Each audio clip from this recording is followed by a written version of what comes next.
Bada bing, bada boom. We're back. Here we are. You've joined us. Welcome to Rolex Play, where we roll dice and play games. I have to do the little bit at the beginning every time. You've joined us for our weekday campaign. I see Leonie's already cringing. I have succeeded. We can call it a day. No, we are here on a mission. The party has finally arrived to their first target. And things are going to get quite intense in these next few sessions, I assure you. So let us, since we don't have any announcements, we don't really do any announcements, do we? We're just going to go straight into it. So you guys have arrived at the Shard of Glass Zone 1. One of many that are located throughout the world. This is a place that is of somewhat importance, specifically for the Warforged. The creatures that are made of metal, stone, wood, but all are controlled and operate via a crystal in the center of their chest, known as an iodine crystal that has been formed and carved into a matrix. This is their soul. These Warforged live to protect the people. They are here to serve, to ensure that the people who created them, are well protected. You are currently on the outskirts of the Shard of Glass Zone 1. Your group, your party, have traveled from the seas, along the eastern coastline, through the Whispering Woods, in a treacherous smuggler's city, and now find yourselves here, joined by the other half of your group. These people have been traveling from the south on road, on the back of horse and cart, traveling through the Howling Mountains, and have made it just a few hours, about half a day earlier than the rest of you. They had arrived last night, and you have arrived in the morning.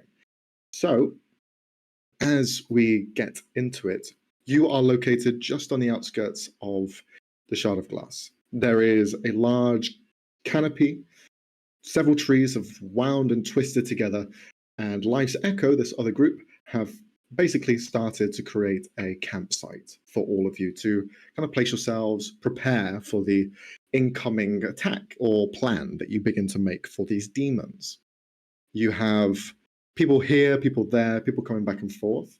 What we'll do is, since we're kind of in this stage of preparations as people are getting together, you guys are leaving your equipment and kind of readying yourselves for this meeting that's about to take place. I'd like to go to each one of you to see where you are, who you're talking to, if you're talking to anyone, what you're doing in general. So we'll start off with Ulren. Yeah, I guess I'm getting reacquainted with Life's Echo. Mm-hmm. Talking specifically to Mudu, mm-hmm. asking how the Crisis of Faith went last time we talked. They had some doubts, and basically just exchanging pleasantries. Okay. You would get the basics of they had traveled from the south along the road and had come across quite a few dangers along the way. It seems that there were more devils on the road than what you had seen. You hadn't seen any or come across any except for one that was already killed. As well, it was quite barren. There weren't many soldiers out and about protecting the roads. It was quite just eerie and quiet for the most part.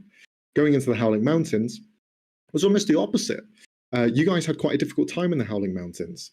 They kind of talk about it as being a little bit treacherous in some areas, having come across several Yetis whilst they were there. But they made it across without any fatalities on their side. You can see as you're getting reacquainted with each one of them, there is a little bit of kind of like hurt on some of them. You can see they're kind of carrying their wounds a little bit. Mudruk especially, you can see he's kind of taken the brunt of some hits whilst they've been traveling, and he's got a few new scratches and scars across his bare arms and kind of against the side of his neck as well. But he seems to be in kind of good spirits, all considered. He will just kind of comment, it has been a very difficult challenge, but I am I am hopeful, in fact. I believe that we are on the right path. I was blinded before because there was so much doubt. There were so many improbabilities. It was almost as if things were getting in the way of our journey. But then the skies had opened up, and he gestures to the sky now. There is not a cloud in sight. I feel as though we have the wind beneath our sails, and we have a chance at winning this, whatever this is. It won't be easy, but I have faith. We sure do. I'm glad you came around. And how were your travels? Did you come across any dangers? Difficult. We met some, let's say, criminals on our way in Vessel. They've taken over the entire city and pretty much blackmailed us into a death pact. I had seen the likes of your new friend, and you seem to be carrying a heavy burden. Is this a temporary or? Oren shakes his head. No. It is quite final. The idea is we have 5 days to arrange a talk with Aiden Hassar and that Maeve woman who is called the Scarlet Deceiver. Or Gilgamesh over there has offered to break us out early. We're undecided of who to side with. Well, obviously not about the picking sides part. I want little to do with either. But, well, we'll see where the road goes. But first, we have business in the city, don't we? Of course. We must prioritize. But you must look out for yourself too. Moradin is lucky to have you by his side. For you to fall would be a travesty. I'll see to it that I won't get done in by some curse. I've better things to do than die of old age by no more than 50. Well, I hope so. I hope to see you old and retired by the time you are relieved of your duties. But something tells me that you will be in this for life. It suits you. Well, thanks for the vote of confidence. Anyway, we should see to our preparations. I'd rather get this done quickly. Certainly. Some of our members have been already taking their time in the town, in the settlement, to see what they can find. Hopefully in this meeting they will shine a light on what they have uncovered. But you've been here before, no? Once. We've even met our marks, probably. It's two dogs, let's say, look quite demonic. Then the service of an influential woman living here. It will be difficult, but we have divinity on our side. It is strange, though, that your fates had been intertwined before. Odd. Oh.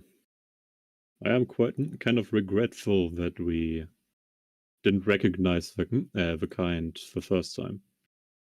I just took them for exotic pets.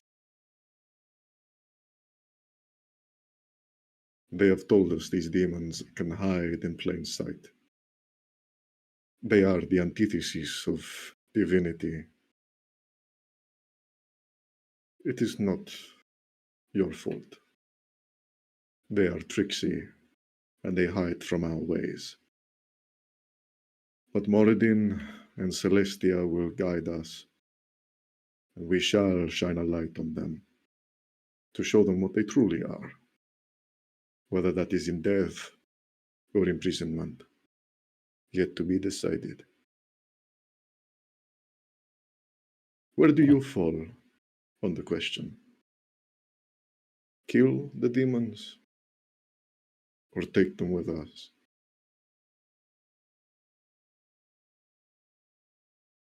It might come out as strange.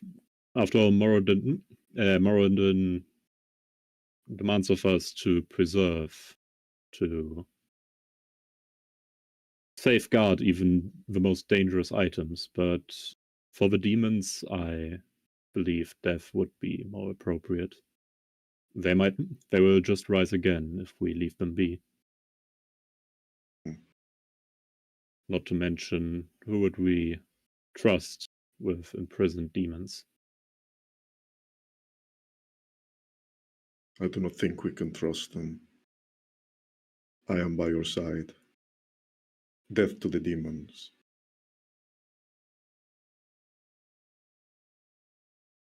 And the two of you kind of wait until the meeting is taking place. Who wants to go next between Cal and Alicia? You want to go first, then? Sure. Cal Cal is trying to figure out what to do with Jellybean while they go and do this dangerous shit. So I imagine he's in the cart and just trying to make Jellybean understand you have to stay here. Here. Not move. No moving.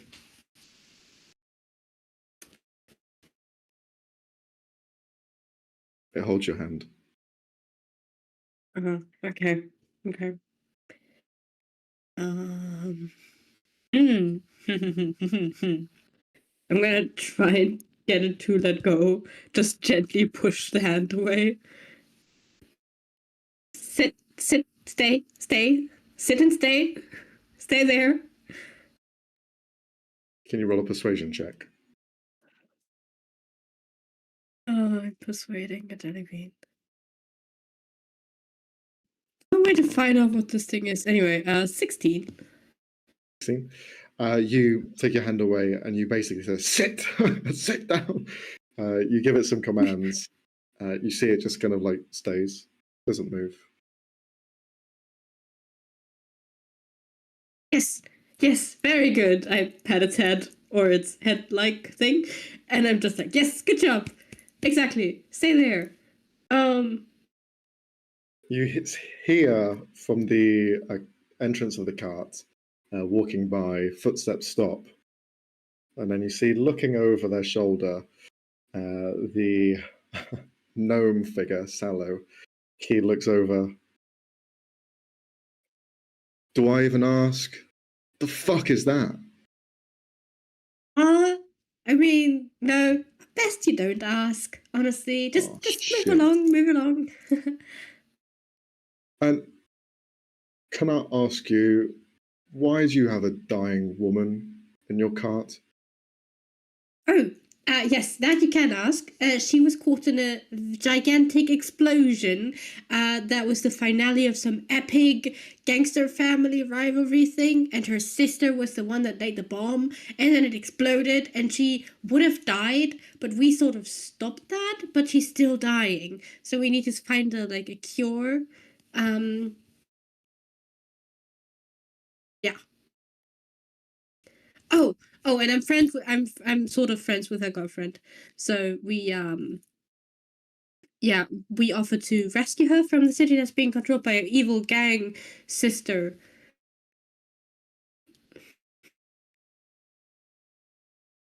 Right. So that's what you did with your week then? Well, no, that was really just the last 2 days. But yeah, mostly that's what we did. Okay. Well, I killed 2 Yetis, so... Do you want an eye? Oh, come on. Cool. Do you want one of their eyes? Were they terrifying? Were they cool?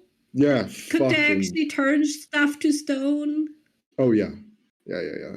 Oh, that's so awesome. Yeah, it's pretty fucking cool. Yeah, you probably missed out on that. I think you would have liked that. Sorry, Cal. Yeah, when we were traveling through the Howling Mountains, we only ever ran into one Yeti, and he just sort of chased after us, but didn't catch up, so we just sort of ran away. And then we thought we ran into another Yeti, but it was actually a dwarf that got turned into a... No, it was a giant that got turned into a dwarf, but instead of looking like a dwarf, he looked like a Yeti. Oh. Fuck, I'm Yeah. way too hungover for this. Okay. Yeah, and he throws you just a kind of like a marble from his pocket. It's about the size of his fist. Do you try and catch it? Yeah, I do. Okay, roll a dexterity saving throw. Okay. Ooh, that's a 2. That's a 2 on the dice. You see it shatters on the ground, and then a cold mist just follows. He's like, "Oh fuck! I was the only one I got. Why would you throw? Why would you throw this at me? I thought you'd catch it." Oh, I'm gonna push Jellybean away from the cloud. Just be like, is that dangerous? Is that like a dangerous thing? Well, it's a fucking Yeti's eye. Yeah. I thought you'd enjoy it. Oh, holy shit. Jelly. I mean, I would have if you'd like given it. Why would you throw? Oh, holy shit. Jellybean. Yeah, he's just pushing Jellybean away from the stuff. Jellybean's just like looking down at it as you're pulling them away. All right. Well, I'd like to say it's good to see you again, but you know what, Cal? No, and he leaves. He leaves you with Jellybean. Rude. Very rude. Yep. Well, he hasn't grown as a person. Also,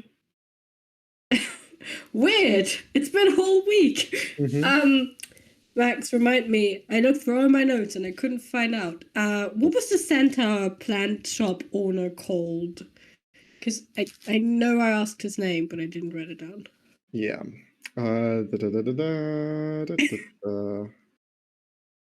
Myorg. Myorg.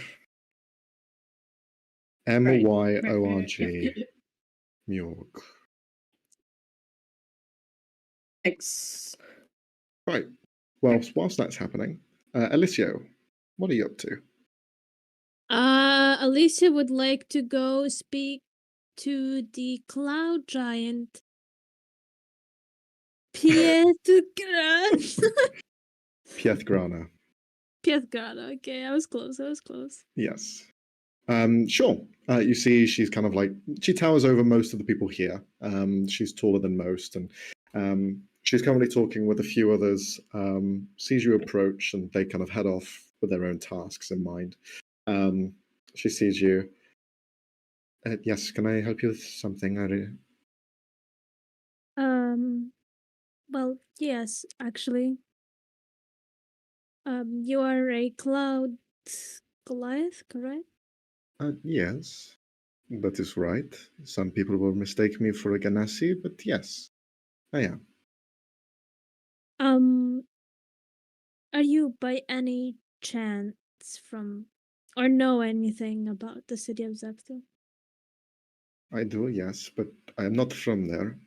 I am from outside. I didn't have the pleasure of going to the city of Zeftal. I do live in the Zeftal Nations.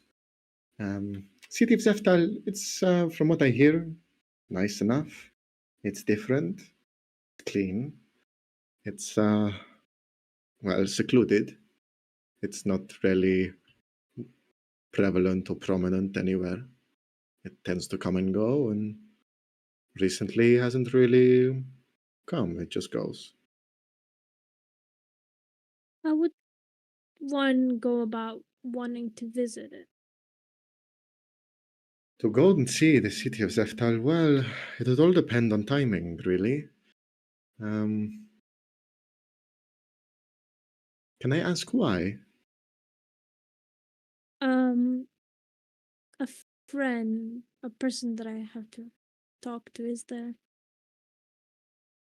Okay. And this friend of yours, how did they get there? Good question. I don't know. It is not uncommon for people who come across the city of Zeftal ask for entry and they are allowed entry. It's just trying to find a place to begin with. It is just a very difficult one to pinpoint. Typically, it is over coastal lines or in the middle of the ocean altogether. To find it, that is the tricky question. To get in there, not so much. As long as you have a reason for entry and you will be participating in the celebrations as well as the customs that they show and portray. They're a very proud nation, so as long as you follow their customs, then you'll be fine. Go against them and they'll just send you away, back to where they found you.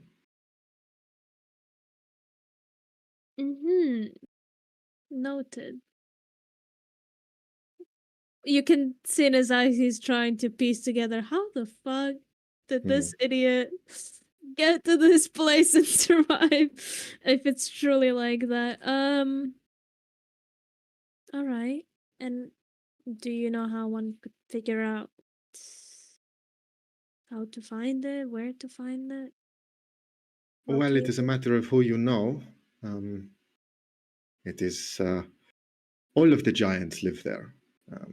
Not every single one, but for the most part, you can find Cloud, Stone, Hill, Fire, Cloud, and Storm.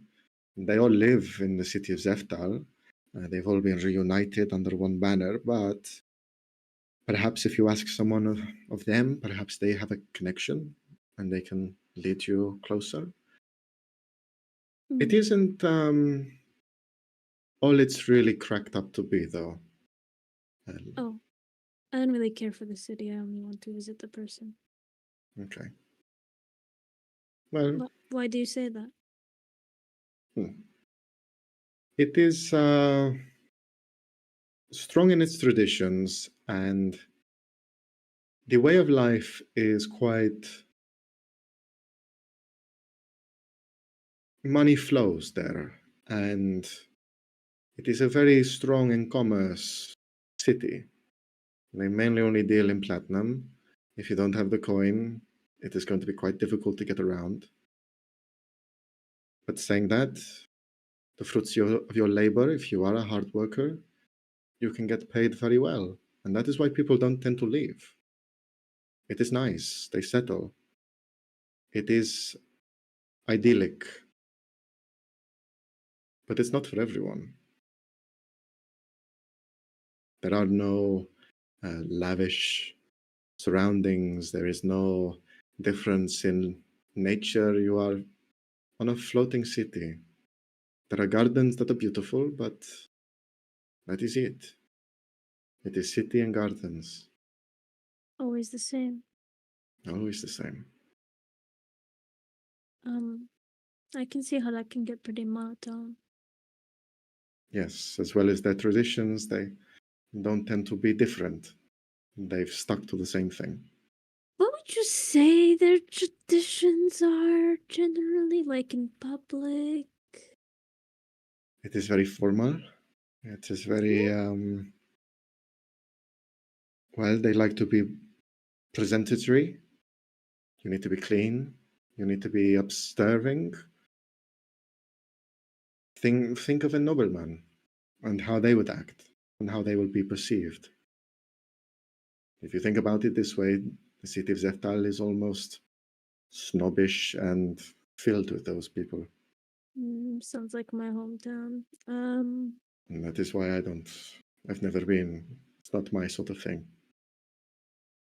Hypothetically, if somebody didn't fit that criteria and was like on the complete opposite end of it, what would happen hypothetically? Hypothetically speaking, if we're talking about your friend, well, there are a few options. If they are very disjointed and cause a ruckus, then they may be thrown into the prisons. If they are not as heinous in their tasks, perhaps they could breach into a new way of life there. It is hard to say. They may find it offensive, they may enjoy it. Again, the spice of life. Not many of them have seen it. But when they celebrate with passion. I know that. Okay. They're coming up to their a sort of anniversary for their queen. Mm. She's been in power for 20 years, I believe. Coronation, remembering the times. So perhaps they are there for the festivities. I don't know. You know your friend better than I do. I mean, they're a fan of the festivities, but I don't know if they're a fan of that kind. Well, who is? You have to be a very specific person too.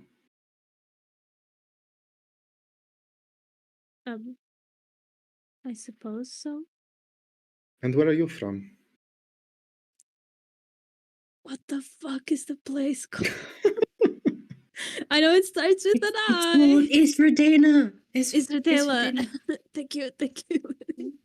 Close enough. Is Radena okay?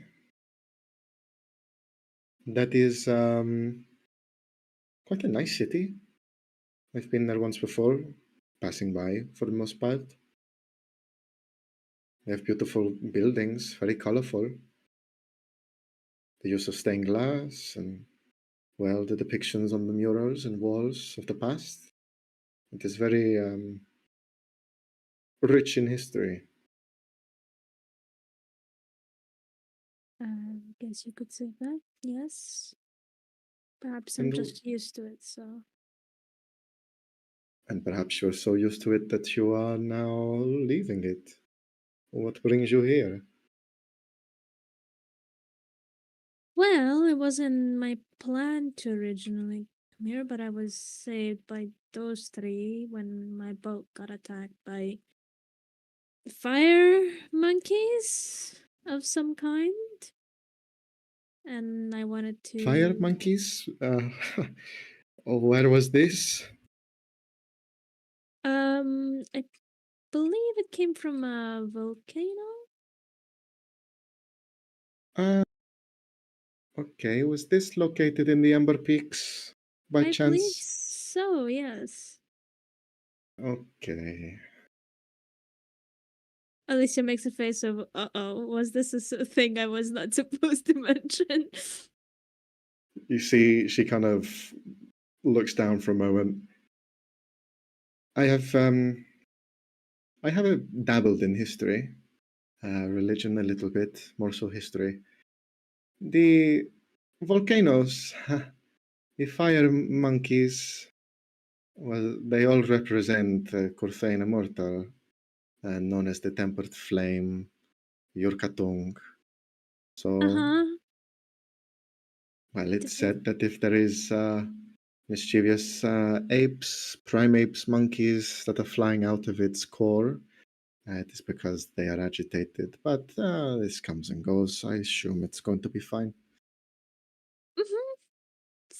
Sounds like, yeah, it was only a few of them, so how Oh. bad could it be? Well, I'm sure it's fine. We have Um, different problems to have and settle, so yeah. let's let Demons, someone else deal with that. But yeah, I just wanted to repay, them for saving me, help them out. Plus, I'm interested to meet this Aiden Hassar person, considering he knows so much about me. Well, he knows a lot about all of us. We Hmm, all had the chance to ask him questions.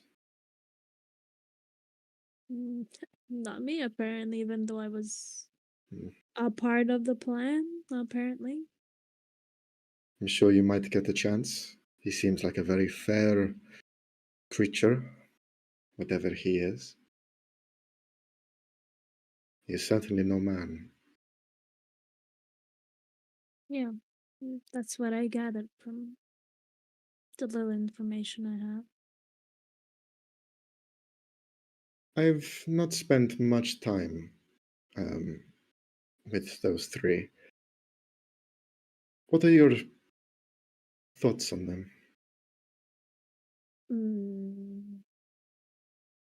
What I think of them? Well, you've traveled together for at least a few days, it sounds. Since this was in the Amber Peaks and you traveled up, would have been 4 or 5 days together? Around that much, yes.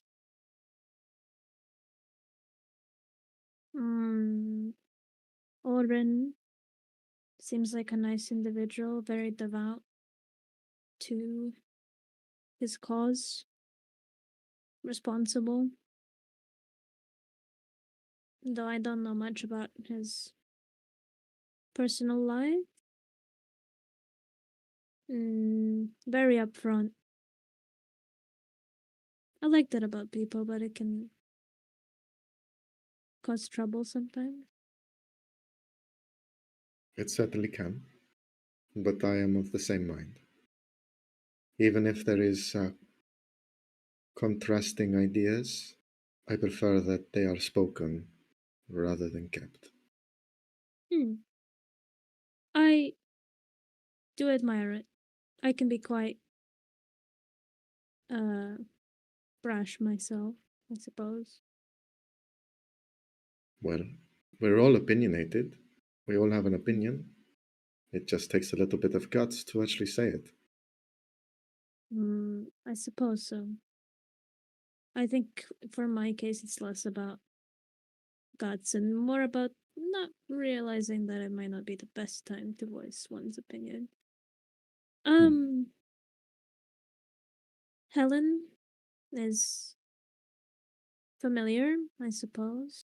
The kind of crowd I'm used to, but also sometimes has slightly odd tastes in things. Things I wouldn't particularly condone myself, but it's her life. She's quite intelligent and good with people, persuasive. It's good to have a person like that. I've noticed the same. Very tactical, very cunning. Very in tune with other people. Yes. I can often tell when people are lying to me, but I have no idea how she can tell how people feel just by looking at them. Well, I think I might know. It is called sentiment. It is an aspect of people that some from her origin can see. I've noticed that she is from the Fae, and perhaps has unlocked this ability by being from there. It's almost like a scent. You can see and smell how someone is feeling. Very Almost like powerful. a sixth sense for feelings. Yes. Very heightened, indeed. That sometimes Me worries too. me. Me too. She can be scary. Also, slightly strange taste in. Never mind. Cal is a wild card, for sure. I can never really guess what he's going to say next. But he cares. At least about his pets. And is curious, which is good. Not a lot of people are. Not enough as they should be. Quite skilled with a bow as well. Though I feel like his recklessness might be the end of him one day. Perhaps. But then again, I find that a little bit of unpredictability, that recklessness, can be very useful. Either in distracting or in getting a goal to completion. I wouldn't guess underestimate it. When you don't know what you're gonna do next, the enemies also won't know what you're gonna do next. So, And element if you were to of think surprise. that sentiment is so powerful, looking at Cal, what would you see? Sentiment that fluctuates back and forth? Not even a sense like that could go up against him.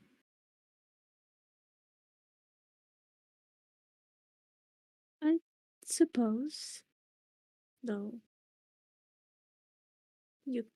I think he's can be frightened very easily, and Helen is scary, so. Hmm. Depends on the I situation. thank you for sharing this.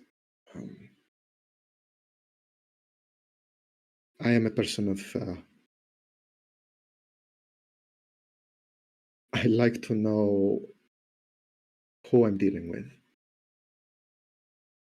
Because in this line of work, anything is possible. And I thank you for coming to me first. Because I would have liked to come to you. Me? Yes.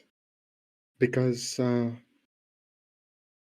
there may be a time, because we live in a world of unpredictability where choices need to be made. And I want you to know where I stand on things. And now that I've had a bit of understanding of who you are, I feel like that we are somewhat aligned. I try to keep the people that I can trust close. The people I can't trust, sometimes even closer. And when minds can be shifted and changed so quickly, like a breeze, it is good to know where we all stand. One wrong move, and we may not be working on the same side any longer. Well, I hate to think that would happen. You seem like a good, reasonable person. I don't just mean it for myself, anyone. I suppose you're right. We are fighting demons. They are strong, powerful, persuasive. We must be ready for anything.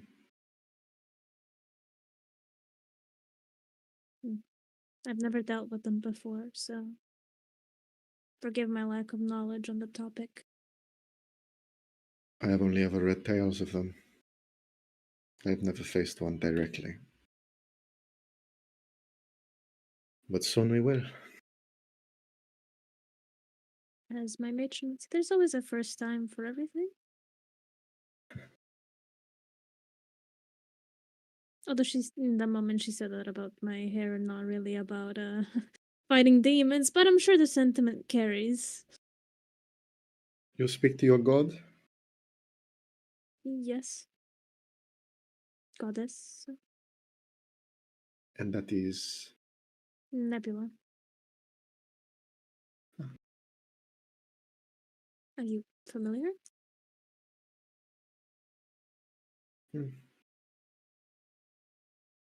She's gonna roll.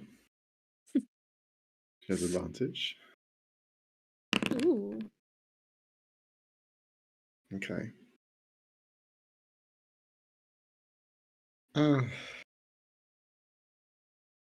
The knowledge I have of gods is sparing, but I know little. Yours is not of the pantheon. Yours is from beyond. She's also quite not fond of the pantheon herself, so I don't know if that will. I am not very surprised. They are different breeds. But Nebula, it's I remember a story, but I don't remember the specifics of it. Goddess of stars, no? Yes. Stars Well, and oracles. Modoruk, he worships Celestia. Very similar goddess. Maybe he might know more. But I remember a tale with the two of them. Can you recall it, perhaps? Something along the lines of Celestia is the goddess of stars, of comets, of wishes. Nebula is almost one and the same. They are the cosmos, they are the fabric of creation, and stars, the light that shines. Perhaps they were acquaintances, just as you have Moradin, Pelor, Sahanin. Perhaps it was a relation, but I do not remember. These gods, Kronoros, Kamara, Nebula, they all meld into one, and they are fates. I do not know them, but maybe Modorok will. Thank you for the information. I'm sure she'll be glad to hear that people still remember her. It's been a long while.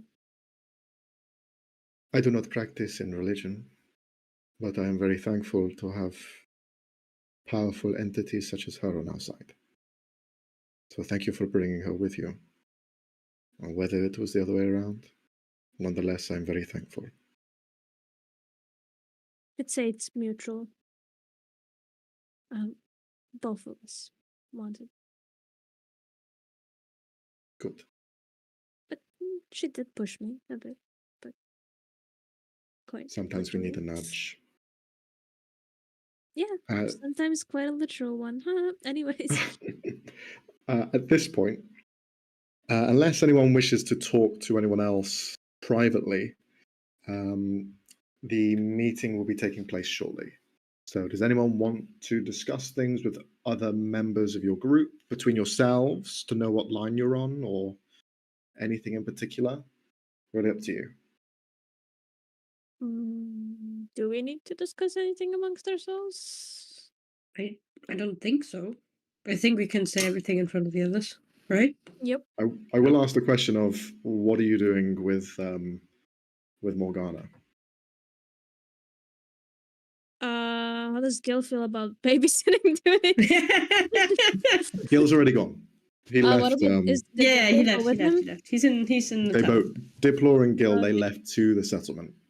Got you. Oh. Tuco's there. Tuco's like, he's just shrugging. Yeah, Tuco can babysit. Yeah, Tuco's on What? babysitting duty. I have to what now? Just make sure You she's have to alright. be very responsible and watch over your patient. But she's not even moving. She's basically dead. And yeah, What am I going to do? Is she no, dead? No, She's what? not dead. Well, she's not fucking moving. Yeah, it's called. She is being alive, unconscious. DM, right? Like I checked her pulse Yeah. and breathing, an hour ago or so. He picks up her arm and it drops to the ground. See? Don't do that. She didn't even react. Unconscious. She's unconscious. So what am I going to do with an unconscious person? Well, you're going to watch that no, like, wild animal or anything shows up and eats her. How about that? Is this jelly bean going to eat her, or do I have to worry about him too? I I just look at Jellybean. Does it seem interested in food? Like, Roll from an what I've insight check. observed over the last Oh few my days. god, God. why would you put that thought into his head?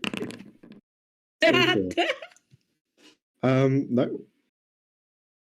Yeah. You see, it likes the sunlight. Okay. Oh my god. No. It's synthesized. Jellybean is a plant. Jellybean is a plant. Jellybean doesn't eat flesh, as far as I know. Well, that gives me so much confidence. Yeah, it should. Okay. Well, I thought I was going to be killing demons with you, but I mean, Yeah. once you get to the actual killing bit, you can come with us and kill them. But Really? for now, Alright. it's just yes, yeah. For now, it's just checking Okay. stuff out. So that's boring, right? All right, then I'll stay here then. That's fine by me. Tuco. Yes. Actually, could we say that Alicio was writing a little bit in this downtime? Sure. Okay. He's gonna give Tuco 3 letters, like already pat. If something does happen to me, could you deliver this to the names written down? Well, I've already gotten your last will and testament, so this can do as well. More work on me, but okay. All right. Can I trust you to deliver these? What do you think? Alicio? What is your problem with me? Nothing, but you seem so sus. Just relax, it's fine. How can I be relaxed? Oh, don't be so grey. Get it? Oh, he's not smiling. Oh, Well, that was a bit insensitive. well, I thought it was quite topical. Look at him, his hair's white. I mean, yeah, but they might die because of that. Both him and Oren might die. So. Oh, I know. Look, some demons. I thought Sam, I'd you're the one lighten up the taking it, mood. Tuco. I'm sorry. It's fine. Just make sure it gets to the people addressed on the. I will. If something happens to me, do not send them if I am still alive, okay? Well, okay. Okay, only. Can I if read it have- first? Or... No, it's private. Okay. Can I still write your memoirs? Sure. Okay. Don't send those though, please. Can you? I've written out a little document for everyone to sign. Could you sign this waiver at the bottom that says I can write a book about your life? You don't know anything about my life. I'll learn, but I want to have first rights to it. I think you're a very interesting character, Alicio. Rolls eyes. He's gonna read it first before signing. It says all rights to publishing any novels, books, stories relating to Alicio Riverblue belong to Tuco Hop Industries, and there will be all subsidiary sort of payments and purchases made, merchandising included, will go to funding Merchandising. Tuco Hop charity organization. Well, Oh, I don't know if I can sign this, Tuco. What do you mean? It's not that heavy on the fucking policies now, is it? Damn, Tuco's word. Jesus Christ. he just cursed. He cursed. We spent ages writing this. Yes. I had to make 2 companies for this. What are you talking about? Well, the Is this too company much? name, I don't know if I can allow if my family will be allowing it, and they might cause you some trouble. Oh, wait, is that a thing they can do? Like, I mean, I doubt my parents would have a problem with it. But Cal, like, you've already Daisy would signed. hear it. Yeah, have, and now he's bringing up good points. Could my parents get in legal trouble over this? Like they Not wouldn't a have to show up in the chance. book. I know the Okay, best okay. lawyers around. Well, have you considered that they're rich? And so are my parents. I'm so poor. Oh dear. You don't pay me. I paid How you. about just books? All right. How It- about just the biography? No merchandise or other things. Oh, but that's how I make the money. Okay. Okay. Well, you can discuss with my parents if worse comes to worse. Okay. What do you think about plushies? Tuko, I swear to the gods, do Okay. not test your luck right now. Okay. Okay. I'm also still alive, so Imagine little plushies of us. Imagine little what so people plushies. can hold me? No, So they can stick needles in you. That was also a Oh, joke. that's even worse. That was a joke. I've been Probably spending too not much even time with Helen. sanitized needles. I agree. Oh, maybe that could be the gimmick because you're a medic. They can be needles. All right, this conversation is over. Let's go meet up with the others before this gets too weird. I'll babysit the dead person. Have She's fun. not- While you're at it, keep an eye on Okay. Not jelly bean. Okay. It doesn't do anything. Just make sure That's it doesn't the get problem. eaten or It just something. sits there and looks at me. I don't even know it's How looking at about me. you try and communicate with it. I don't know. Try and teach it the alphabet. Does it know common? I don't know. Try and figure it out. Poor Tuko, he doesn't get paid enough for this. He doesn't get paid at all. Maybe we should like figure out how to pay we're him. not being paid either. I don't think we're being paid either, so no one's getting paid. I mean, out of all of us, Tuko's getting paid most. He has exclusive story rights. He's locking it in now. He's getting it in quick before you guys become legendary Next heroes. campaign, He's in. we just come across Tuko's shop with all the plushies of the Al- Tuesday. also, can I just say, if Tuko actually somehow gets in trouble with our characters' respective parents, he's so fucked. He is. Yeah, he Like, is. the least influential is a councilman. All of your fucking parents are like either nobility or some fucking influential like hard ass. Like it's not gonna Imagine be your good for him. kid dies and then some random fuck ass frog starts publishing their biography and you're like, what the fuck? And then they kissed, and then he went. Just immediately gets sued from three different directions and the Feywild. I'm just imagining he's in Three the, different continents, even 3 different continents. Your parents are on Kazaria, mine are on other Lerons, I think, and Alicia's are on Gavert. So it's 3 different continents. Just And the Feywild. it's just And the Feywild. The entirety of Failwell is like, nah, they're sullying our good name.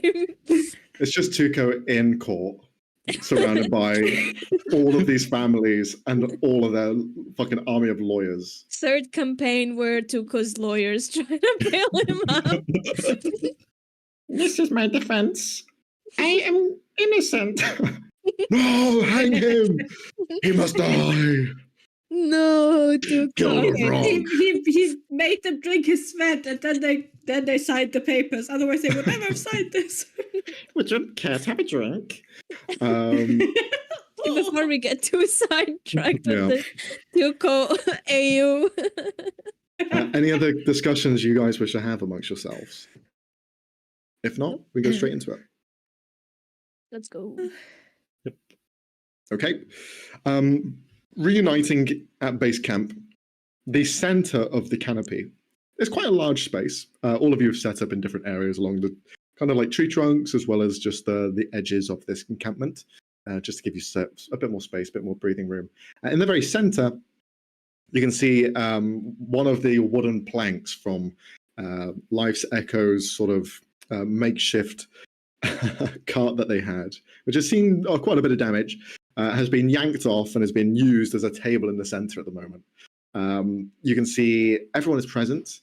Not everyone is standing. Some people are sat down, drinking, just relaxing, some engaging in the conversation. But for the most part, you see Richter as well as Coraline, the two of them leading this sort of conversation at the moment. You see Coraline produces an illusion onto the table, which is almost a smoky sort of texture to it. Rather than any sort of like 3D mapping, any sort of projections, it seems to be just like smoke billowing out of her hands and just beginning to create these like illusionary states of what the town looks like. Kind of like a top-down view, and you see she begins to shift it around and kind of indicate where everyone is. Coraline will just kind of speak up. Well, we've had a quick look around at what there is in town. It seems like it's quite a lull at the moment and not much activity. From what we could gather, it seems that there's a lot of foot traffic. People are around, same as always, same as any sort of midpoint settlement. There's a fair few traders in town, but apart from that, it seems to be quite ordinary. Nothing's outside of what you'd expect. The only thing that's slightly different from what I've heard of this place and when asking around, there seems to be a lot of activity at the central spire in the middle, the kind of point where all of the Warforged sort of live. And I think I created something. They seems to need some repairs, and there's been quite a few Warforged activity around that. Seems that just cracks over time. No one seems to know why, but it looks like this was a recent occurrence. So whether the demons are involved in that, I don't know. But seems like it's just operations as normal. No one was the wiser of our location here. We kept to ourselves, fairly quiet and undisguises. So yeah, I think we're okay. When the demons don't know that we're here, at least. We did spot one of them, one of the dogs, these drakes, so whatever you want to call them. However, we're having a hard time trying to just figure out which one's which. Because as far as I understand it, there's two demons.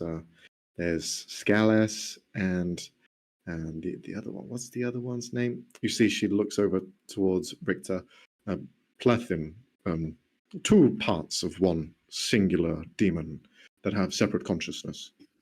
They seem to be operating individually, patrolling, doing their own activities, whatever that may be. Right, yeah. Well, one of them has been quite vigilant, in fact. Not sure which one it is, but they've been keeping a watchful eye around. And something I noticed, which was a bit strange in the nature itself, there's a few, although in the Red Green Forest, there's a lot of different trees around. For the most part, it's cherry blossoms, but I've noticed there's these gray sort of trees in different areas. Now, whilst I was kind of just looking around and just biding my time, I noticed that one of these drakes had actually walked out of it. Perhaps this is some sort of method of teleportation around. Seem to only be in these gray trees. So perhaps that is under their control. Now, I sensed a little bit of conjuration on there, but there was also evocation and divination. So perhaps they can also feel and see through these trees. I'm not sure on that, though. I've only had last night to really check it out. So maybe just be wary of that. If you see any gray trees, just keep an eye out. Ensure that you're not saying anything next to them or being spotted by one. There's activity of Warforged walking around, but that's ordinary. The guards, it's a settlement. They don't really have any big army, no strong forces, and for the most part, their leader seems to just do her own thing. Again, they don't seem to be wary of anything. So we've got the element of surprise on us. Right. From what I understand of these demons, the tales say that they were split in half. They were originally together. Now, I think that in splitting them in half, they were almost created into two separate entities. Now, Scalas and Plathian, they are almost different aspects of that same person, that same demon, just split in half. One of them is going to be intelligent, quick, cunning. The other will be strong, hearty, and, well, observant. We just need to be sure which one we're facing against, because one will have their upsides and downsides. If we know which one's which, then we can at least try and pinpoint and execute a plan more efficiently. Individually, they are going to be weaker. If we can separate them, ideal. If they merge as one, if they come together, and we'll be facing a full, entire demon with the power of two, essentially. So think of it, rather than fighting one demon, you're fighting a demon and a half. It'll be difficult, but I think we can do it. If anyone has ideas and plans on how we can execute this, I'm all ears. What So- about the Warforged? Oh, go on. No, go on. As far as I know, Warforged. it's their declared mission to protect mortal kind. Are we sure That's- they wouldn't just help us? That's right. Very astute observation, Ulrin. Warforged are peacekeepers. They are protectors. But just like anyone, they are also susceptible to demons. Just as we don't trust anyone outside of our circle, there may be a chance that we can lean on these Warforged for help. But we don't know where that line lies. If we can maybe break contact with them, try and Well, see through them, perhaps. We can lean on them. Yes, Cal? there was that one guy we ran into when we were here the first time. I think Floki or something was his name. Ulrin, you could try and search for him. You could try and talk to him. He already knows you, so maybe he'd be, I don't know, more open to talking to you. I shot him, so it shouldn't be me. What? No, it was an accident. We were all kind of tense. It was right after we met the ghost postman. It doesn't matter. What? So yeah. You know what? Never mind. It's Never mind. not I'm important. not gonna ask. It's shockingly unimportant.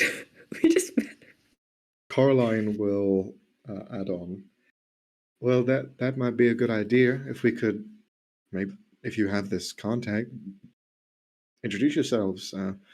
Again, they don't seem to suspect anything, so maybe even you could just go in by yourselves as you are and see what you can gain from them. Now that we know that there are demons here, maybe they might have information that could be of use. But do be careful, just in case if the demons got to him first.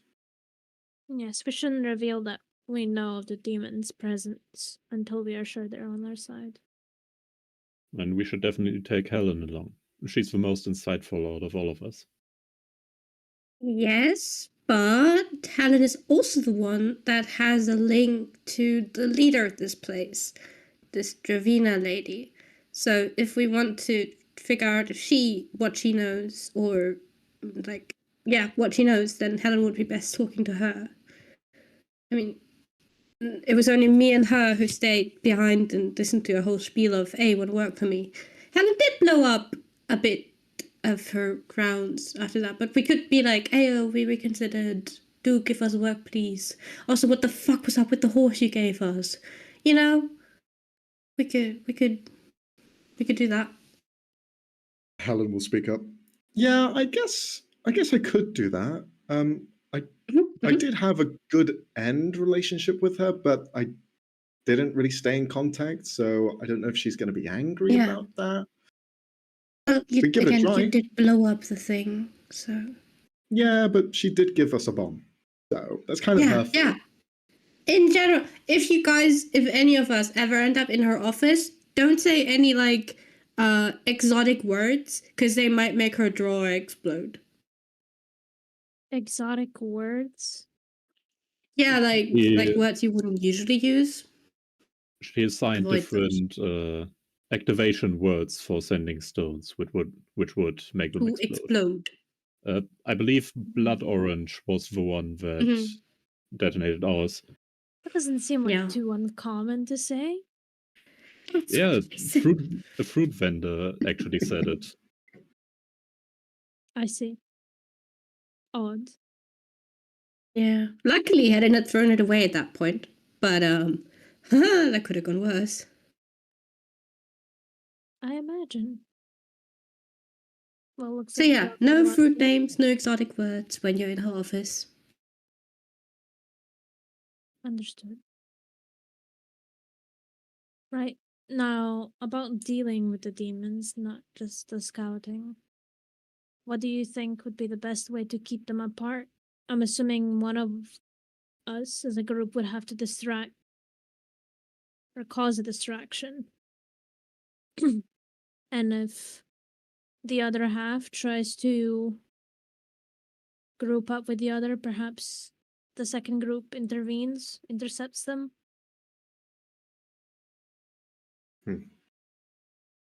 Well, I have a suggestion for that. If we gather some intel now, we can then lead into an operation later. It is quite a nice day today. I can stop that from happening and give us a little bit of coverage, perhaps. Hmm. Perhaps invoke the clouds, make it dark, make it harder to see us. If it rains, there'll be less people in the streets. I doubt these demons would be too interested in that. Well, there's one thing I could do to keep one from going anywhere, but I would need materials. It's a spell that can contain a creature. And if I take the time to place it into one of my cards, it could almost act as a trap. Ooh.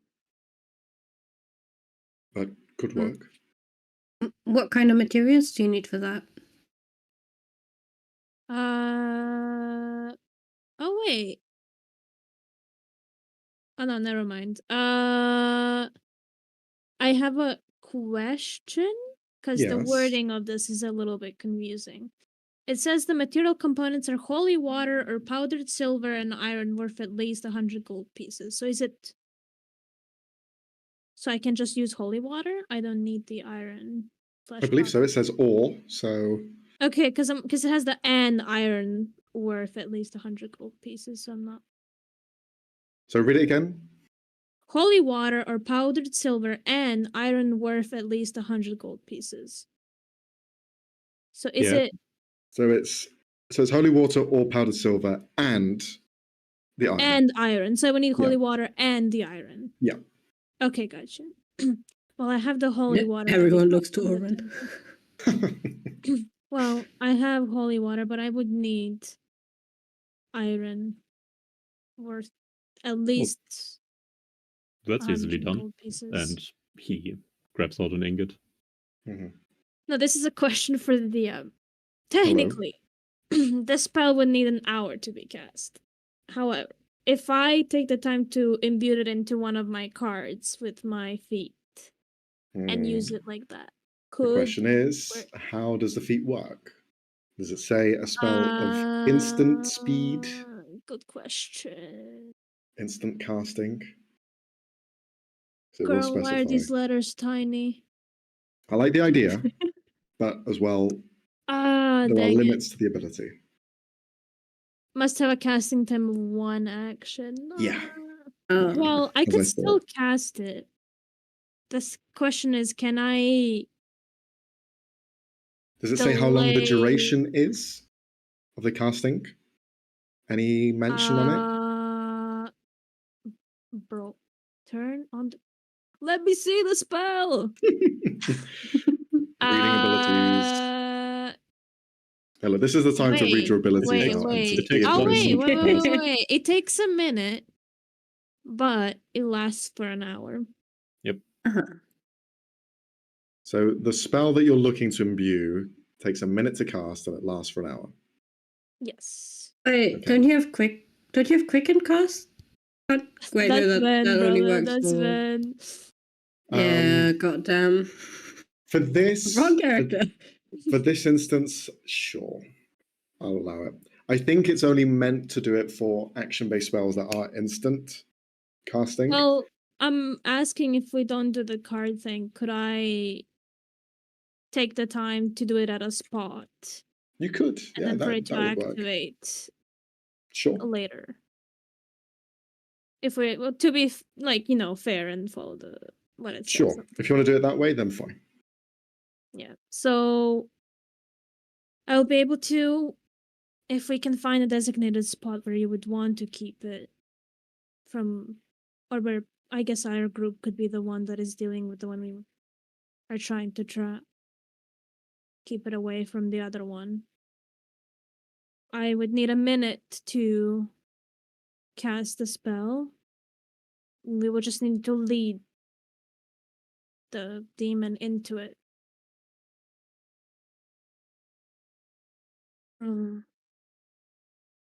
Piathguana will Mm. speak up. I think that sounds like a good idea, but we will need to find out which one is which first. Does the spell that you are looking to cast, is it susceptible to mind, body? What is the prerequisites? Who will fall quicker to it? The saving throw involved. So, essentially, the creature can't willingly, enter, but I can reverse so it Mhm. can't leave the cylinder by non-magical means. If the creature tries to use teleportation or interplanar travel to do so, it must succeed on a charisma saving throw. Okay. It also has disadvantage on attack rolls to anyone outside of the cylinder. Hmm. Oh, it's more mental. Also, it can charm, Mental. frighten, or possess anyone while it is within the magic circle. Okay. Yeah. Then perhaps this will be better for one that is perhaps more physical rather than mental. And we could maybe pinpoint which one is which and proceed accordingly. Hopefully, they will fall for the bait. If they are dumber, then I'm sure they will. We could make it less obvious that that's the actual trap by setting physical, other traps around it, so that it thinks, "Haha, I've escaped that trap. Now there's no more traps." You know. Could do. Ooh, and for the one that's less physical, we recently fought this guy who threw harpoons that then stayed in place when you got caught by them. You could throw that at the thing and then it can't move for a bit, maybe. Or it does. Who knows? You see everyone kind of is beginning to nod and kind of following the idea of the plan. Very well.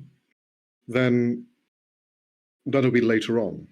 For now, we will look and research and observe these demons to try and find any weaknesses, any telltale signs of which one's which. But as well, later, there's going to be a discussion for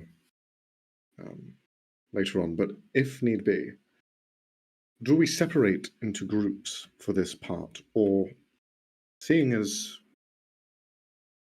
Chaos Chasers? What was your name again? As a No, group? Seekers of Dreams. Seekers of Dreams. Yeah, Seeing- blame Helen.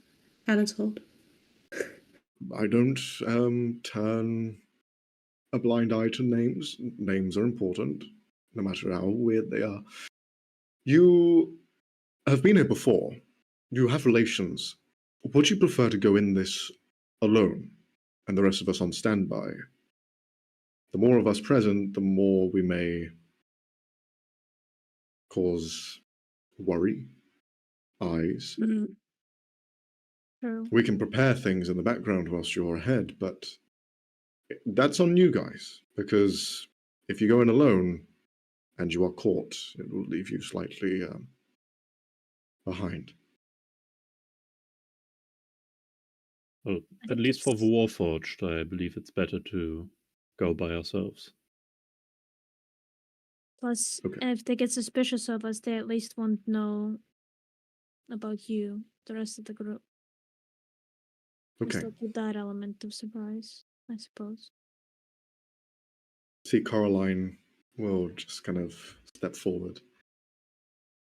I didn't have an issue going in and out, so if you don't mind, I'll go with you, and at least you have someone else alongside. Unfortunately, no one else can disguise themselves as I can, so I think it will just be the five of us, if that's okay with you. Sounds good to me. Oh, wait, if you can disguise yourself, do you still remember how a tiny red-haired companion looked like? Miss Edie? Yeah. Since she was in town with us, if you could look like her, wouldn't raise Sure. suspicion. I can do that, sure. You see her form, a kind of cloud of mist begins to follow her body, and elements of it begin to almost take away parts of her size and stature, and she just begins to grow slightly shorter. Red, long, pink pigtails begin to drape down past her shoulders, and she is now Maceely. Her eyes kind of blink, and they change color back to Maceely's as well. Huh. Damn, that's cool. How do you do that? She smiles. Well, I've got a lot of practice, and I've read a lot of books. I don't. Oops. Sure. Okay.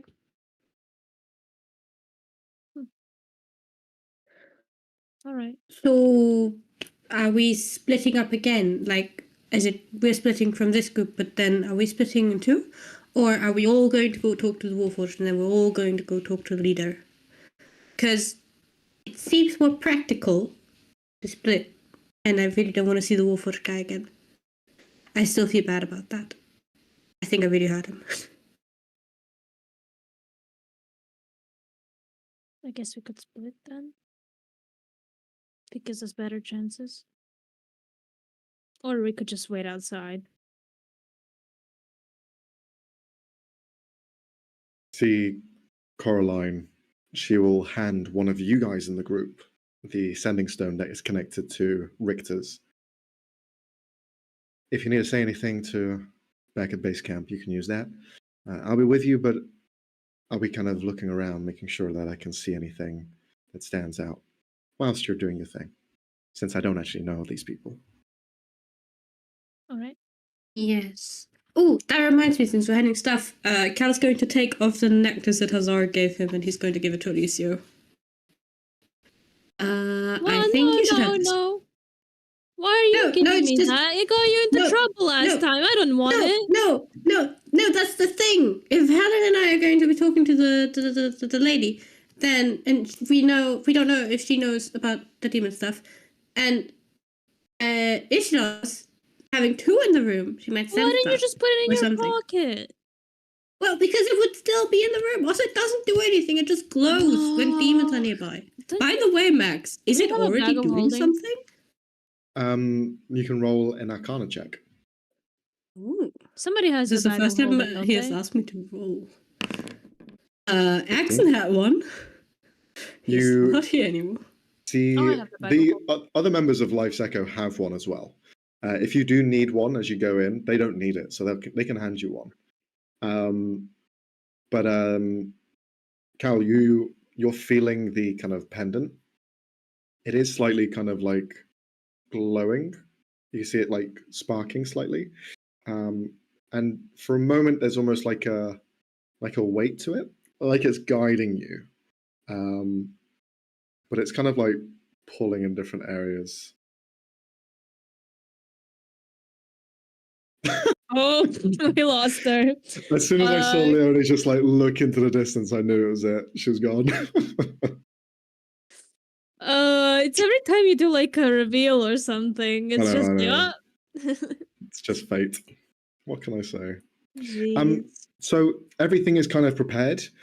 You see, before you head off, Richter will just kind of look around to everyone. Right.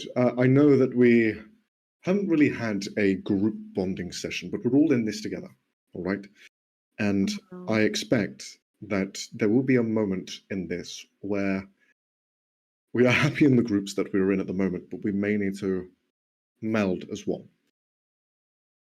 Depending on who we're going against, it will be more suitable if we have specific people against specific demons. So be mindful and look out for each other. Don't go making promises that you can't keep, nor trying to save your favorite person. We're all here to help each other. And he kind of looks at Sallow when he says that. Sallow rolls his eyes. But yes. Oh god, no, I'm lagging. Oh no. No, What did I miss? I was gone for a It's few seconds. Now we're spreading. talking about saving people. I don't know, some kind of team bonding session, but it's just Huh? Victor scaring the shit out of us. We're having a team bonding session. Okay. No, Richter basically just said you may need to split up from your groups to join another group. So Yeah, look out okay, for each okay. other Yeah. rather than being selfish or playing favorites Mm. because you're all in this as one. Oh, Yep. by the way, Oren, these were in the bag of holding. I pull out the rubies, sapphires, and emeralds. It was 2 emeralds, 3 sapphires, and 5 rubies. Okay, I'll note that down as You'll have to gentlemen. let them know how much they cost each as well. Yeah, I'll just take a screenshot. There Okay. you go. Well, seeing Helen, Ulrin, Alicia, Oh, Cal, and Coraline, the 5 of you head in to the settlement to try and figure out where these demons are, find if you have any allies here, and to case the joint to see how you can plan this trap. Since we're at the halfway point, we're going to have a quick break, since it's perfectly timed. Yay. Nice. We're going to have a quick break, 5 minutes. Hopefully the internet recovers and we all don't crash. And we'll see you back in 5. Whee!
Boom. We are back. We're back, baby. Oh my Hiya!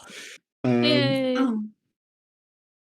Why are you oh my godding, Leonie? We've just started the second half. Yeah, we just started. You're already being you. Which is great. I love you being you. Great. Oh, I don't think so. Anyway, so what is the plan for your troop? Where's the first place you're going? And I believe you said you're going to be splitting up. So who is going Yes. where, if that's the case? Me and Olrin to the Warforged guy, and then Mhm. Cal and Helen to the leader lady. Yeah. Okay. To give you a little description of what the settlement is like, it's a settlement because it has a very kind of ramshackle sort of design to it. A lot of the buildings here have been made out of the local wood, which is mainly cherry wood, but also has kind of elements of birch and all sorts. Everything is being grown here because of the large willow tree in the distance on top of a mountain. Its vines have been growing and seeding throughout this forest and have changed some of the typical flora that would grow here. And because of that, the buildings here are made of the same sort of brilliant, sort of different colored wood, as well as stone. The mountain next door has a small little kind of quarry built into the side of it where people are chipping away and taking large pieces of stone. You can see one person in particular stands out from the rest as they all look like ants in compared to him. You see a large stone giant carrying, moving, kind of shifting his weight around and being the muscle, essentially, for this town. He is the main guy who is the lumber. He is the muscle. Everyone else is kind of working around him, trying to man everything, hoist on a harness for him. He seems to be older. You guys had run into him before when you first arrived, as he was kind of helping move and carve stone. You can see the Stone Goliath, who's there at the bottom, kind of manning the whole plan. Everything is kind of directed underneath himself. This is Himiltran, who is the stone giant, and you have Thul, who is the Stone Goliath. You had met these guys last time you were here when you first arrived. You see them amongst other groups of people who have been kind of aiding in this effect. Seems like they're pulling this stone together to build more buildings around. You can see plots of lands have been kind of dedicated and outlined for new settlements, new buildings, new kind of places of living, but also places of work to try and build up the infrastructure of this town. It's only been a few weeks since you last here, and it seems like it's in a rapid expansion sort of momentum at the moment. The very center of this settlement, basically surrounding it, is a large glass-like crystalline shard that resembles like a tower of sorts. It's not carved in the way that it looks like it's built with purpose. This large, jagged shard just stands in the very center. It is tall, it is wide, it has almost a kind of entranceway at the very bottom, and you can see it has like a reflective element to it, but there's also elements where you can almost see through the glass itself. And you see walking in and out of there the Warforged, as well as some other people who have given access to it. Around this spire is a framework that is going along the side. You can see that there are fine cracks along the side of this glass, and framework has been built up around it, and you can see people, Warforged included, beginning to meld and mend the thing together. For Olrin, you see they're using some sort of epoxy, some sort of like melted glass element to try and fill in the gaps, similar to what you were given as a raw element. It seems like they're heating it up and then placing it in between to try and seal any of the cracks in. I'd like those of you looking for Floke to roll a perception check if you can find him. All right.